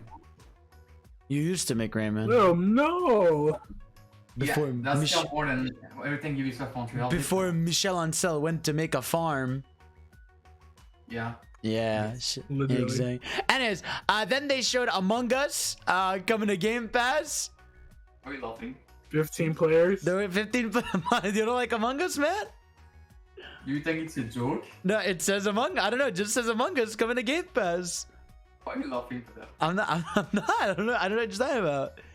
Among Us is a great normal game. There's nothing suspicious about it at all. Oh my god. Then they gotta look at Eludian Chronicles, which is the Kickstarter game that looks fucking awesome. Yeah. Hell yeah. So I can't wait for that. The one thing I'm pissed off about that is they delayed the main game by 2 years. Yeah. But then they introduced another 2D game coming out next year. Next year, yeah. So I'm like, okay. I'm like, what? Listen, man. If your game is coming out 2023, I did not need to see a trailer for it yet. Yeah, just don't show it. I did not. You need to fuck this over, but introduce a new game that's coming out before that. And I'm like, then you have Flight Simulator, whatever. Forza Horizon 5 actually looking really clean. So that's good. The best looking realistic game I've ever seen. So true, Kim. If you look at the 4K trailer, it looks jaw-dropping. I can't. It's crazy. Yeah, I want to play it just for fun. I mean, you just try it. So Yeah, I will. I mean, I pay for Game Pass every month. Oh, look at that, see? But you don't use it. And then it ended with the obviously like, hey man, listen man, you gotta have your one more thing, right? You know? Wait, you forgot the Pixar game. Which one? Oh yeah. What is the fuck is it called? Ace Detective or something? Pixar. Yeah, pretty Pixar game. Escape something or like Escape. It looks amazing. Replaced. There we go. Yeah. So listen, man. A lot of these companies, you know, they get the one more thing, right? You have Square with Chaos, right, being the one more thing, right? You get Ubisoft with Avatar being the one more thing. But you know what's better than a one more thing for something you know about, something you don't know about, and that's the one more thing being Arcane Studios' new game, Redfall, launching summer 2022. And you know what it is? It's a 4-player action co-op multiplayer game. And we got a 5-minute CG trailer. Bro, this is how you do the one more thing, man, bro. You give me a new IP, you give me a CG trailer, you give me a Bethesda game, bro. Let them know, man. Are you excited? I mean, the show was amazing to this point. If this had gameplay, I'll be more okay, but I feel it was definitely like, you look at GF show, right? It ended with Elden Ring. It doesn't matter what happened in the show. It ended with Elden Ring, you know? The ending is so important. Like, we can't get to the best event, but like, the ending is so important. Yeah. You can't end it with a new IP. And it's not... Okay, if it's a new IP, if it's like Kojima, right? Okay, then it's like, okay, you know it's Kojima. Or like, it's something you know about. But if it's something completely new, it's a hard sell. Especially co-op. Like, it's a co-op game, so it's like a gameplay game, right? It's not a story game. So like, CG trailer doesn't do anything, you know? Also, they said, what's it called? They said Phil Spencer for that. Like... Yeah. Hey there, guys. We here are gamers. And yeah! Oh my god, gaming! And he's like, yes, today we are here to show you all gamers are coming to Game Pass. That's right. Everyone is on Game Pass. You're on Game Pass. You're on Game Pass. Storm, your eyes on Game Pass. Your mom's on Game Pass, bro. You know what? I can see South Park make an episode out of that. But everyone goes to Game Pass. Yeah, exactly. Like really. Everything is Game Pass, bro. Everything, yeah. Everything is Game Pass. everything. Food, gas, cars. Here's the thing. Game Pass is the future, man. Like, the mall will be free for Game Pass. Yeah, everything will be free for Game Pass. Just pay $10 a month. Anything you want on Game Pass. Anything in life. Anything in life, man. Like your job, everything. It's on Game Pass. Yeah. You just pay $10 a month and you get a job. Yeah. Game Pass. Then there was before we get to Nintendo's the last one, there was Summer Game. Jeff, Yes. we can hear ourselves. There we go. Okay. Then we had Summer Games Fest with Elden Ring and Death Stranding. I'm just gonna highlight those two because I'm not gonna go far back to enough to fucking look at that shit. So Elden Ring finally got re-revealed. Looks awesome. Comes out January 22nd. Yeah, no, I thought this game looked really fucking dope. I'm excited for it. Pio? Yeah, definitely. Yeah, it like the fact like who's working on it, and obviously the interview how like it's gonna be okay. This is actually good for you, Fidel. They said that because it's open world, it's gonna be easier to like go to places. You're gonna be how do I explain this? In the Souls games, you get lost easy, right? It's gonna have like an easier system where like you don't get lost, basically. Does that make sense? Right. So, which basically inhales that the game is gonna be a little bit easier because, like, I feel like half the hard part of Souls games is just knowing where to go correctly. Like, just like, I mean, technically, nothing is wrong, right? Here you go. But obviously, there's areas where it's better to go first than later. So, this game is gonna be easier with that, which some people had a problem with. But like, if you listen to the interview when with the actual translator, I think that's a good thing because like. Yeah. Even I look up where to go sometimes because I just don't know where to go. Like you just get lost, right? Yeah. Which there's nothing wrong to look up, but it's better. You'd rather if not. You don't have to look that up. Yeah. Exactly. So I'm a gameplay like it's gonna have new mechanics. Like you're gonna have a horse all the time you can ride. They're gonna focus a lot of co-op. So there's gonna be 4-player co-op, and they're gonna like make it very easy, like by far the easiest to co-op. Yeah, just let me matchmake. I don't need bro. Souls co-op is so dumb because it's like get a bell of Requiem from the soul of yeah. So now basically after the tutorial you can press start and then join friends with playing. This is what I'm saying. That's gonna be how that easy. Bro, they do this. The easiest one to join. It's always so extra. It's like get the blood of Requiem, sacrifice half your health. Your friend comes in as a ghost, and then when you lose a fight, they leave your. Fuck the ghost of Requiem. It doesn't matter. Restart the matchmaking. Yeah. Jeff, I know you're like half on Souls games and stuff. How do you feel about Elden Ring? It looks pretty good. Yeah? It looks fun. I think. I think it's gonna be I don't know about like I don't know about the open world part. Okay. Because like an open world full like Dark Souls enemy sounds like hell. It does. Like, Definitely. You can't go anywhere. Like I don't know. I think I have to see more. But like what we've seen so far, it looks amazing. Good shit, bro. Good shit. And then so that was, and then we had Pio. Yes, sir. All right, so Death Stranding DX. Yes. Much like Sonic Adventure Director's Cut on the GameCube. Pretty much like okay, so basically you can go into your rant about Hassan and Death Stranding and all that. Yeah, the goat. I'm gonna key. Go ahead, talk about Hassan. Alright. So basically Kojima showed a trailer of Death Stranding Director's Cut with new content. And okay, just to give a context, before he showed a trailer, then he talked, right?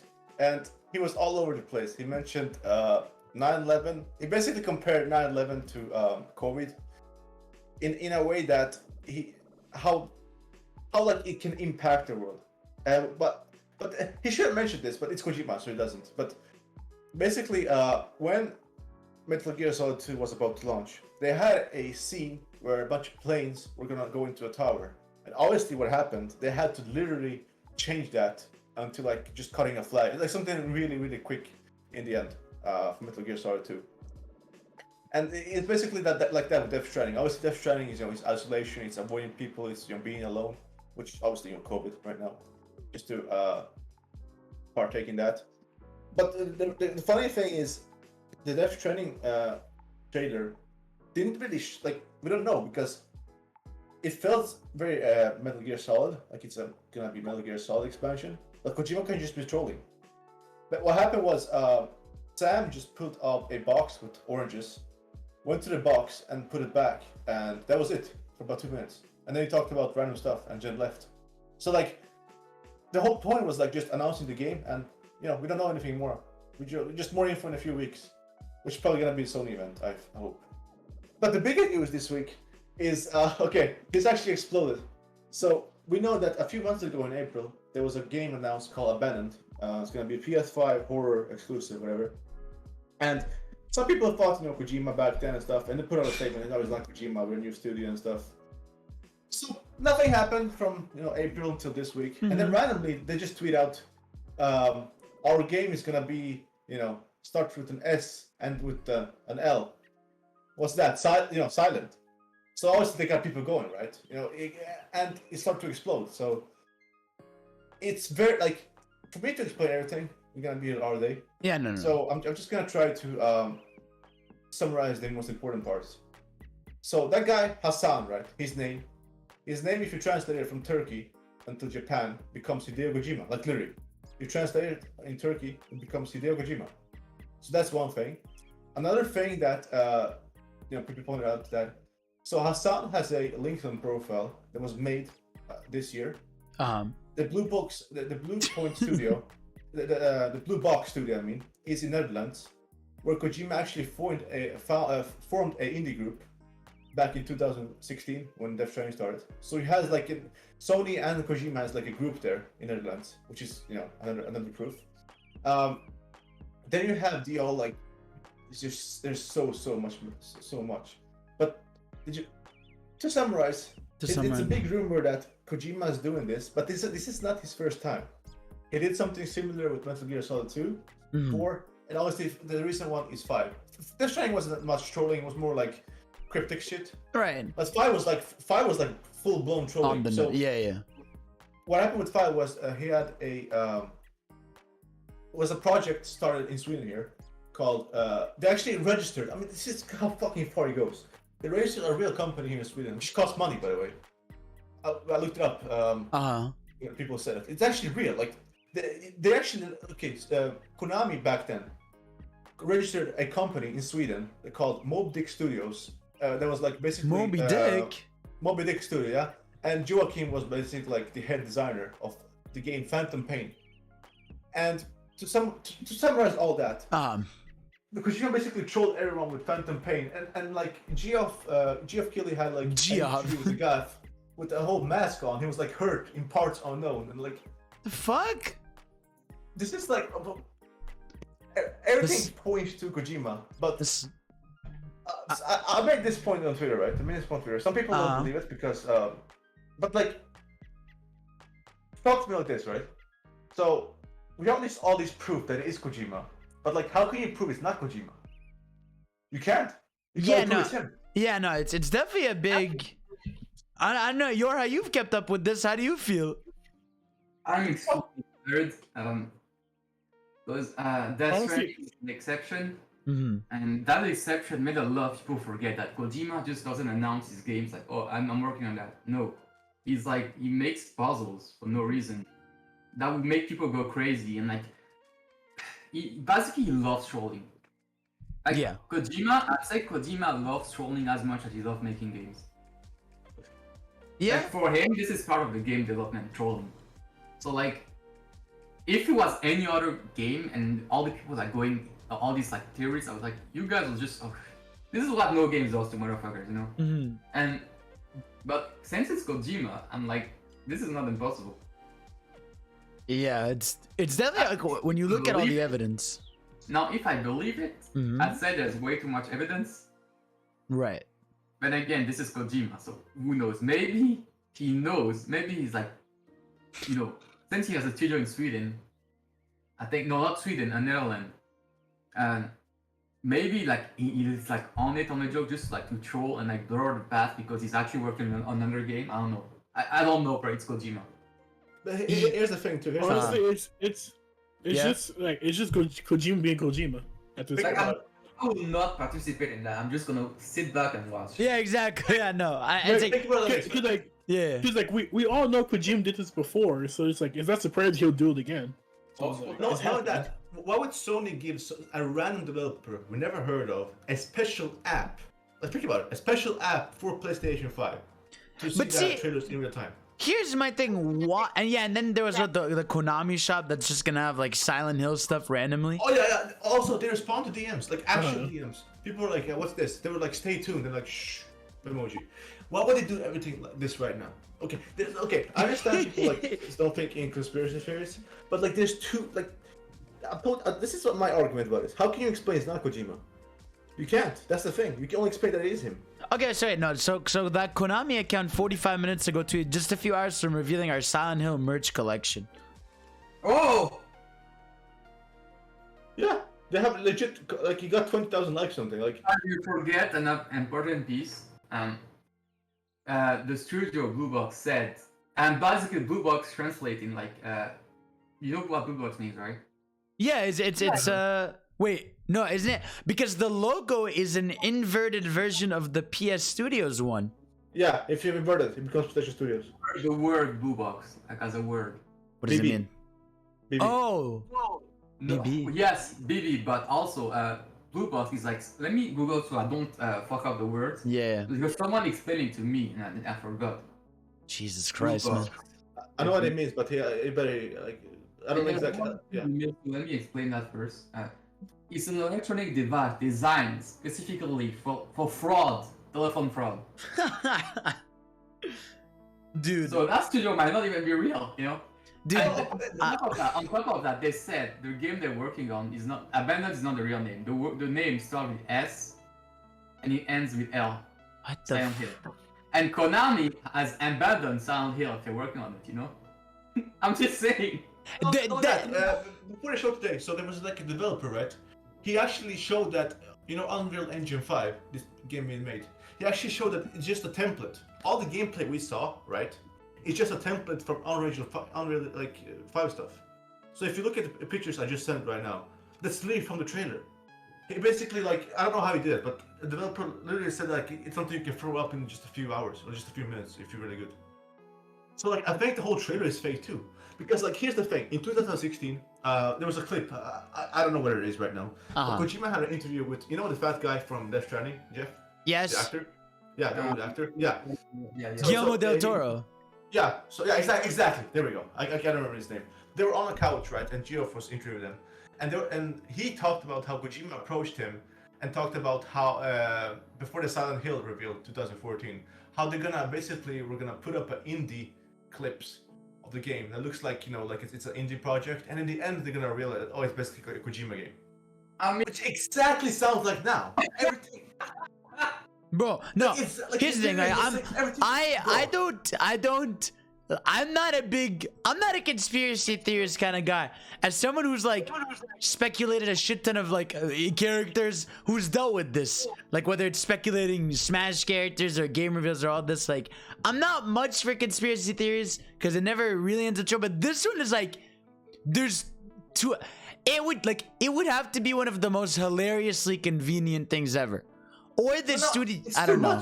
Okay, I understand 1, 2 things, but when you give him 20 things, that's too. Yeah, that's too much definitely. evidence, if you commit something. Okay. So first of all, Sony would never give that much exposure to an indie studio.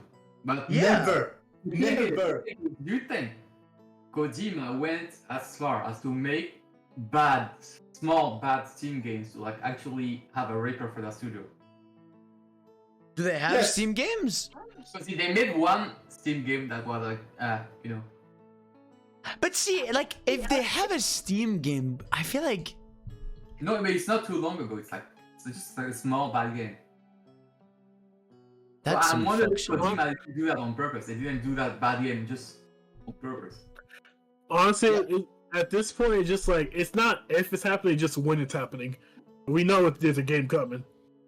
The So whole it's point is also people expect. Okay, they delayed the launch app from 22nd to 25th next Yeah, week. they just delayed Which it. is crazy to me because I don't know. Okay, just purely guessing. Sony always have the event on Thursday, and now it's on Tuesday, and there's a very good chance that they have their big PlayStation event for summer next week. But see, here's the thing, right? They're saying the 25th, right? Like, That's what I'm PlayStation saying. never. But they can have the event on 24th, and then just have a teaser or something about the game. Then they actually reveal the day after for that game because it's gonna get more spotlight than What the day the after. fuck? Alright. So all this, this is crazy, man. This is actually crazy. It's some fuck shit, man. It's actually some fuck shit. It's working too. Like that reveal trailer, it jumped over 1.1 million views now. They are abandoned. Wait, it People has like a reveal crazy. trailer? Yeah, okay, so it had a small trailer back in April. It got a few 100,000 views, It's just a random clip from PlayStation's channel. And like in the past few days, it got like over a million views. What the fuck? So like literally, this is working. This is literally working. This is crazy, man. Abandoned. And like 2 months. you know what's crazy is? You know what's crazy? If you look at the trailer right now, and the picture I just sent you, Yeah. like that one developer, he made like just a quick post on Twitter. It's literally that. Look, it's that. And not only that, Kojima posted this picture back in August on his Instagram account. The exact same pictures as I'm just saying right now. There's still pictures on his Instagram that literally are those pictures back in August. I'm telling you, Kojima's bro. People say, "Oh, Kojima's not gonna think this far out." It's Kojima's gonna think trolling years out. He probably had his plan back of his mind his whole life or some shit. There's too much going on, man. What's crazy to me, right? What's crazy to me, I don't think we're gonna get a clear answer for a long time. It's gonna keep trolling if it's Kojima. Obviously, which most people think. I think it's like, why are people surprised? It's Kojima. Like, why are people surprised about this? I think it's just people are theorizing, which is fun. Bro, I'm telling you right now. Yeah. So we know Kojima's working on something. We'll see. Just waiting. We'll see. You'll see. Alright, well, then to cap it off for E3, aside from Capcom, we don't talk about Capcom because it was just 4 tweets in the conference. We could cap it off with the Nintendo Direct. So we got the Nintendo Direct. So yeah, let's go through and talk about these things. You know what I mean? So let's see. So we start off with our Smash reveal, and it is none other than Kazuya from Tekken joining Smash Bros. With I think like one of the coolest trailers where like he's just tossing, you know, the characters off the fucking the cliffside. It's one of the funniest. One of the funniest, I'll say, yeah. But I think it's a really well done trailer. I think as a character, he like the way, I don't know how they did it, Sakurai like implemented Tekken style combos into it, looks awesome. The showcase is actually in like 8 days. I'm really excited for this character. I love Tekken. You know, it's like, I'd say it's like it's a series that like I've played pretty much most of them. It's not one that like I'm not like a diehard. Some people like knew like the second they saw it. But the character just looks so good, and I'm really excited for it. I don't know, Johnny, how do you feel? It's cool that a Bandai is finally getting a fighter. Yeah, about time. Yeah. But personally, I don't know shit about Tekken, so I can't really say anything. Yeah, that's fair. That's fair. Yorha? Yes. Kazuya, do you care? Not really. It's cool. If like I generally want the small Gon, the dinosaur. Oh, like, yeah. Tekken Red, I will like him way better. I know. Or that the bear. But we already have like this, like, you know, this big muscle fighting game guy. Like there's Ken, there's like Ryu, there's like Terry. So I feel like Gon will fit way more, I think. Right. I get you. Now the thing is about him is he's like really different because of the way like Tekken plays. But yeah, like more wrestling, I guess. Yeah, exactly. But yeah, so I can't wait for that. Kazuya, June 28th. That's gonna be the presentation. I'll live react to that. But yeah, I'm actually really excited. Like, I'm happy Bandai got a rep. I really like Tekken, so I think like I'm excited for this. And I can't wait to see. It's also like one of the best-selling fighting game franchises of all time. Well, I think the series is now at like 50 million units, so it's still a really big deal. Remember, don't you remember the tweet where Smash Bros has too many fighting game representatives? Yeah, no, of course. Can you imagine a fighting game having fighting game collabs? That's crazy. That's crazy. Fucking I can't believe that's insane. That's absurd. That's some fuck shit, bro. I can't believe it. Oh, it's crazy. Then yeah, they gave Life is Strange coming to Switch. Guardians is coming to Switch via cloud version. Worms Rumble is coming to Switch. Then yeah, the new Monkey Ball that's gotten a lot of traction over the past few days. This game is basically the Sonic Mania of Monkey Ball. It's literally called Super Monkey Ball Banana Mania, and it's doing the thing where it's taking the classic levels and just completely remastering them. There's gonna be some new stuff in there. There's a lot of cool, like you can play as a console, you can customize II now, you can what's it called, you got the online leaderboards in there. I wish it was like regular multiplayer, but whatever. Comes out October 5th. It's gonna have over 300 levels. I am so fucking excited for this. It's actually the only reason why I'm buying it is you need to play as a monkey. You can play as Sonic. You can play as Sonic or Tails, though. Yeah. I'm right when the game starts. I'll switch to Sonic. And I'm boo! You gotta use the monkey. Fuck that monkey. Pio, you don't like monkey? Pio, you gonna buy Monkey Ball? Yeah, I am. Yeah. Actually? Yeah. Oh wow! I like. Okay, good. You better. Yeah. As a monkey on it, of course. Of course, yeah. Actually, the fun fact: this game is actually being developed by RGG Studios, which is really cool. Because actually, that's what they used to make before they were RGG Studio. They used to make Monkey Ball back in the day. So it's really cool seeing them like go back to their stuff there. Then like, how the fuck you buy a monkey game? Right? Come on, man. Come on, man. I'm a Sonic. You can actually play as a console too. You can literally play as the Sega Saturn or the Genesis. Yeah, but it's a monkey. Like, what I know. I don't know. It's not a monkey. I know. Like, listen, man. Like, imagine like you can fly and choose to walk. It's just Sonic is better. His ratio is better. Then next up, we got Mario Party Superstars, baby. Yes. Hell yeah. 100 mini games from all across the looking series. Mario game ever. All right. Anyways, 100 mini games. All game modes work online. You can save mid-match, which is fucking awesome. 5 boards from N64 era. Yes. Absolutely cannot wait. October 29th. This game is going to sell like crazy. This game looks awesome. This is gonna be, I'm gonna stream this 1,000,000 times. I cannot wait, bro. Exactly what we wanted, bro. Super Mario Party was a step in the right direction. Now this is even better. I hope they do DLC maps beyond the N64 ones. But I can't wait for this fucking game. Most likely will. I hope so. But yeah, and all button controlled, by the way. There's no need for any motion or anything. So fucking Joy-Con. Yes, sir. But yeah, I can't wait, man. Fuck yeah. Hype. And then I think here's the one that all of us here can be excited for. Metroid Dread. Oh yeah, absolutely. Well, I just gotta say, man, what a timeline where everyone on the timeline is hyping up a Metroid game. From the fan art, from people posting gameplay hype, from people like pre-ordering, like the pre-orders being on like the top of the charts and everything. Like this game is like almost like blowing up like even more than expected. And I love that shit, man. Like that is awesome. So let's see. Let's go, because I actually don't know anyone, like I don't know anyone's real big thoughts about Metroid, because for me, I really love Super Metroid. I loved the Game Boy Advance, which is it Zero Mission? I think it's Zero Mission. That's kind of the 2D Metroids I love. I really like Other M. I know a lot of people don't like that game, but I really like it. And I played the Prime games. But so Metroid's always been a series I like, but it's been dormant for so long that I just like haven't been able to like give a shit about it in a way, you know? And obviously the indie scene has taken over by like literally making Metroidvania games. But to have this Metroid Dread game, and it looks beautiful. It's like the gameplay looks awesome. It's got like a horror kind of element where you've got that robot like Emmy following you around the whole like base. It looks fucking dope, man. It looks so awesome.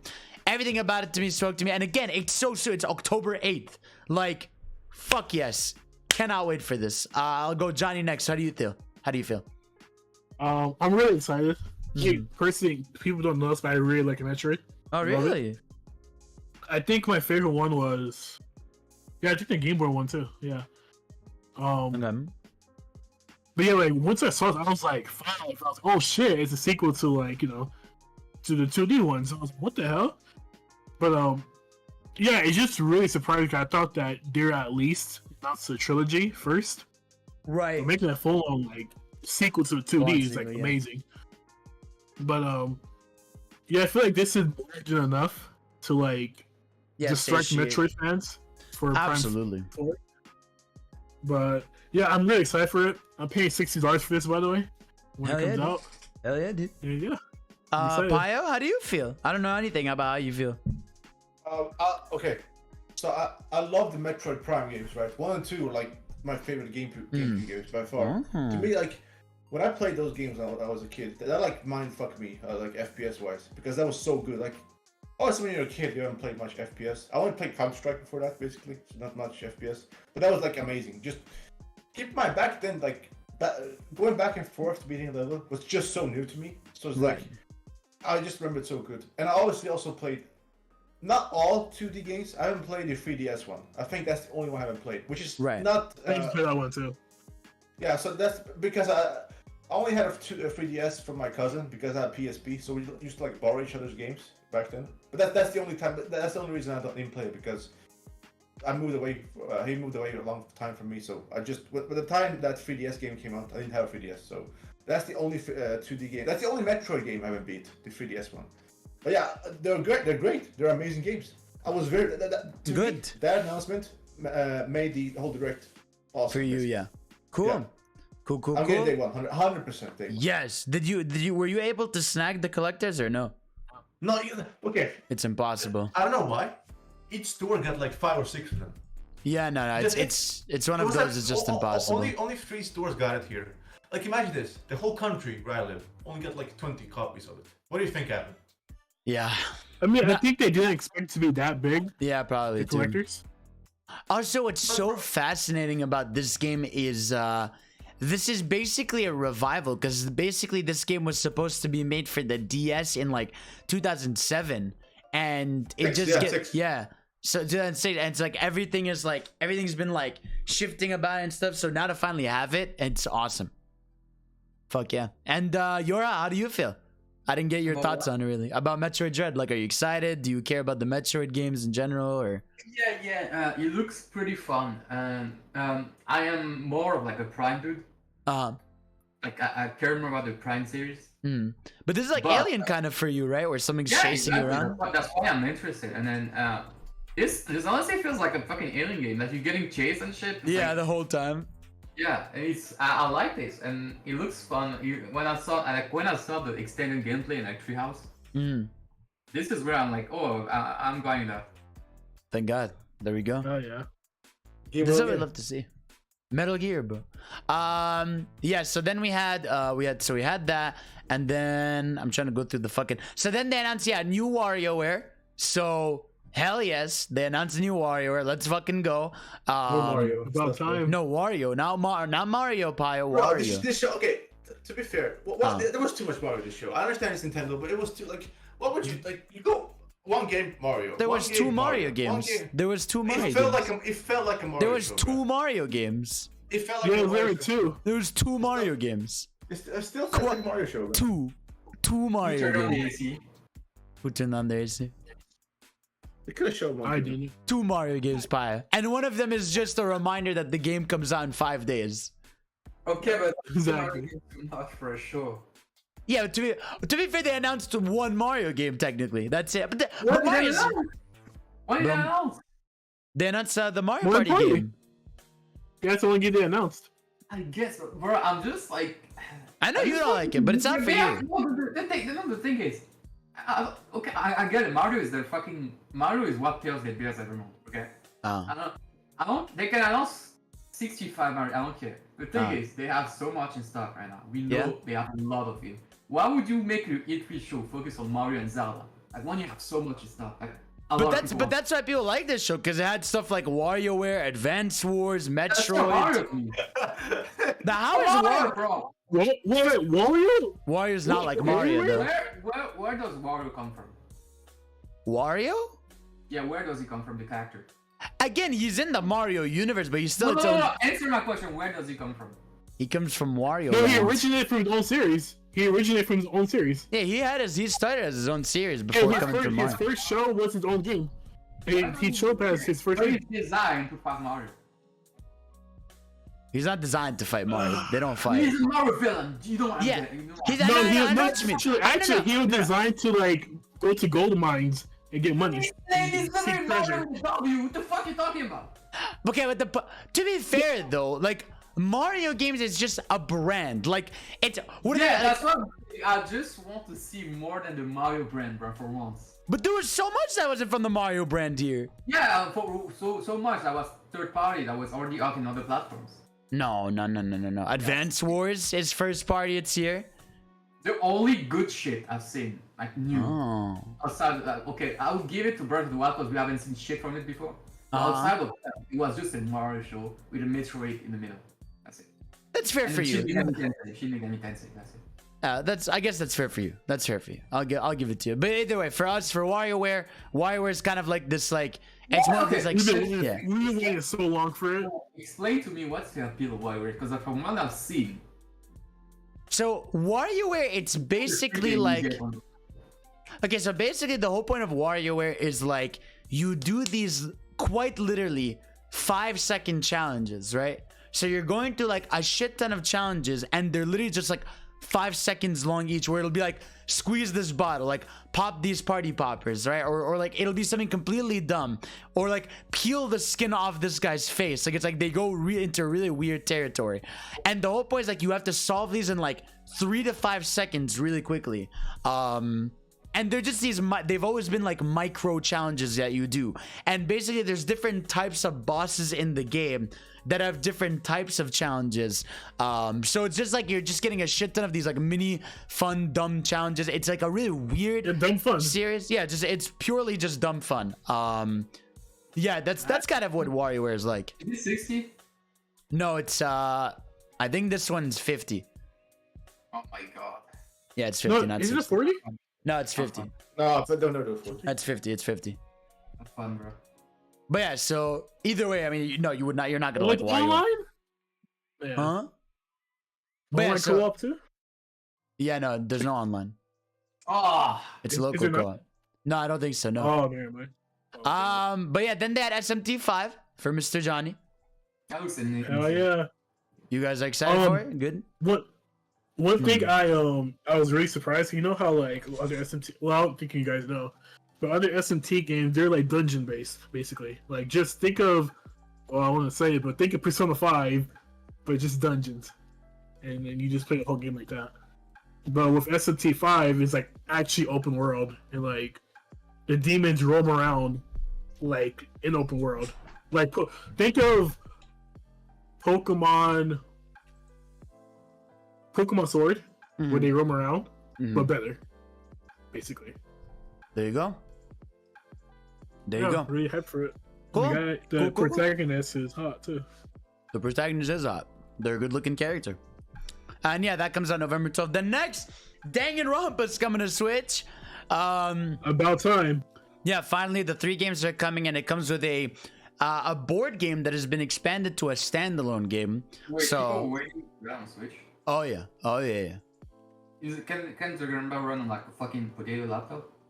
Yeah, but people like visual novels on Switch because it's like a visual novel. It's like you just like chill in bed. You with just it chill and in read bed beside in front of a screen like a monitor TV.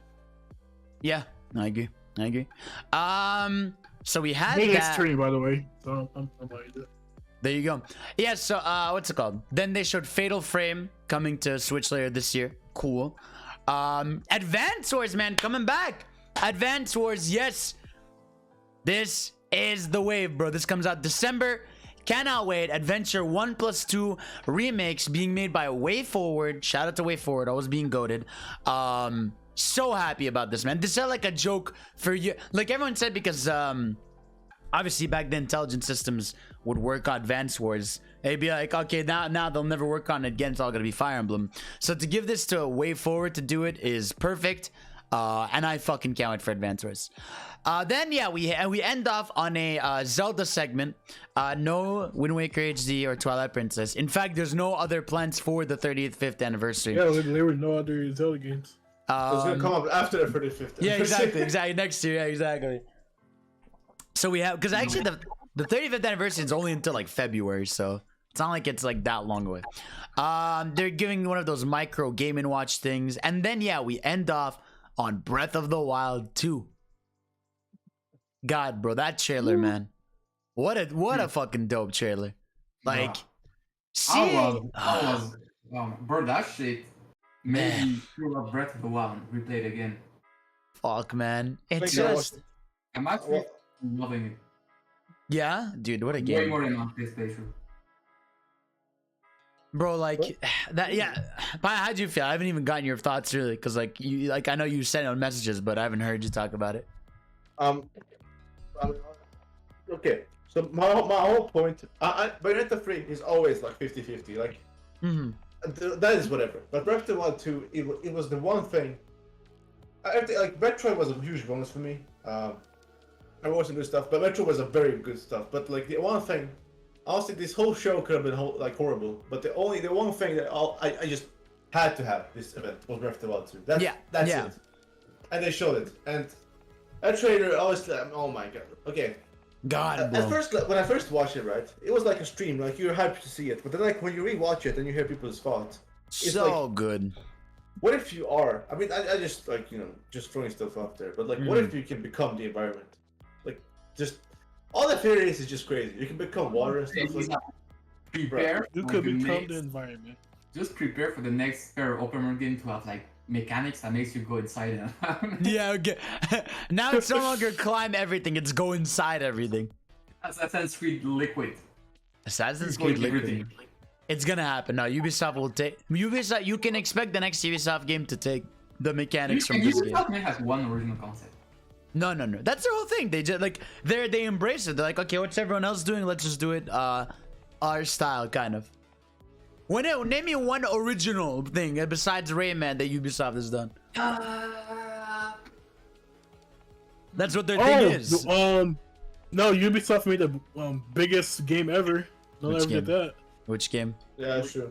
Assassin's Creed. Yeah, I guess. No but other it's based game off, like but it's based off every other bounds. game's mechanics. But what about Xenoblade X? That's true. Xenoblade X is pretty big. Oh yeah, that's true. But man, yeah, just like the trailer just looks so good. Yeah, all the theories of like, is it the same Link? Is it a different Link? At this point, I think it's like Majora's Mask. Where like how like time, like you have a certain time limit. It goes to the past and present. I think it's like that. It's just like it's hard to tell. Like, cause like yeah, like in the sky it looks completely different. The base world looks regular. Because it's specifically when he's in the sky segments where the hair is down, and then when he's on the ground, it says regular hair from Breath of the Wild. The reason I don't think it's the same Link is like you would be OP from Breath of the Wild. No. Yeah. The people, so when he pressures down, Yeah. you can see half his face. Yeah. There's like a small window where you can see the first dude's face. I don't think it's the same people basically. Yeah. I don't think so. I don't think you can play the whole game as Link. Or Zelda. Do you think? I think Zelda's out personally. He's dead? No, like, because I know some people are theorizing. Oh no, she will be playable in like underground segments, which I don't know. Like, maybe. I think it's possible. What if she's playable? Okay, what if you play on this timeline, but she's playable like events before that? No. She would. If you can pick. Because like, yeah. Because like for me, I think. Oh, yeah. Go one by one. What? Johnny then Jeff. Johnny then Jeff. Johnny then Jeff. Johnny then Jeff. Go. You know how like fucking what game's coming out? Mario Golf Superstar Rush. No, Zelda game. Skyward Sword. Skyward Sword. Yeah. That's right. So I'm guessing that Zelda could be from Skyward Sword. You know how you have the same fall animation, like it's going from the sky. I'm guessing that would be the past Zelda. And then the other Link will be the present Link. And then Zelda will be playable in the future. Okay. So basically there'll be like 3 timelines. Okay. Yorha, what's your thing? You know how like with okay. Yeah. You know how Ganon's castle floats in the air? Yeah. So that could be like the whole world going back to the past where islands are floating. See this?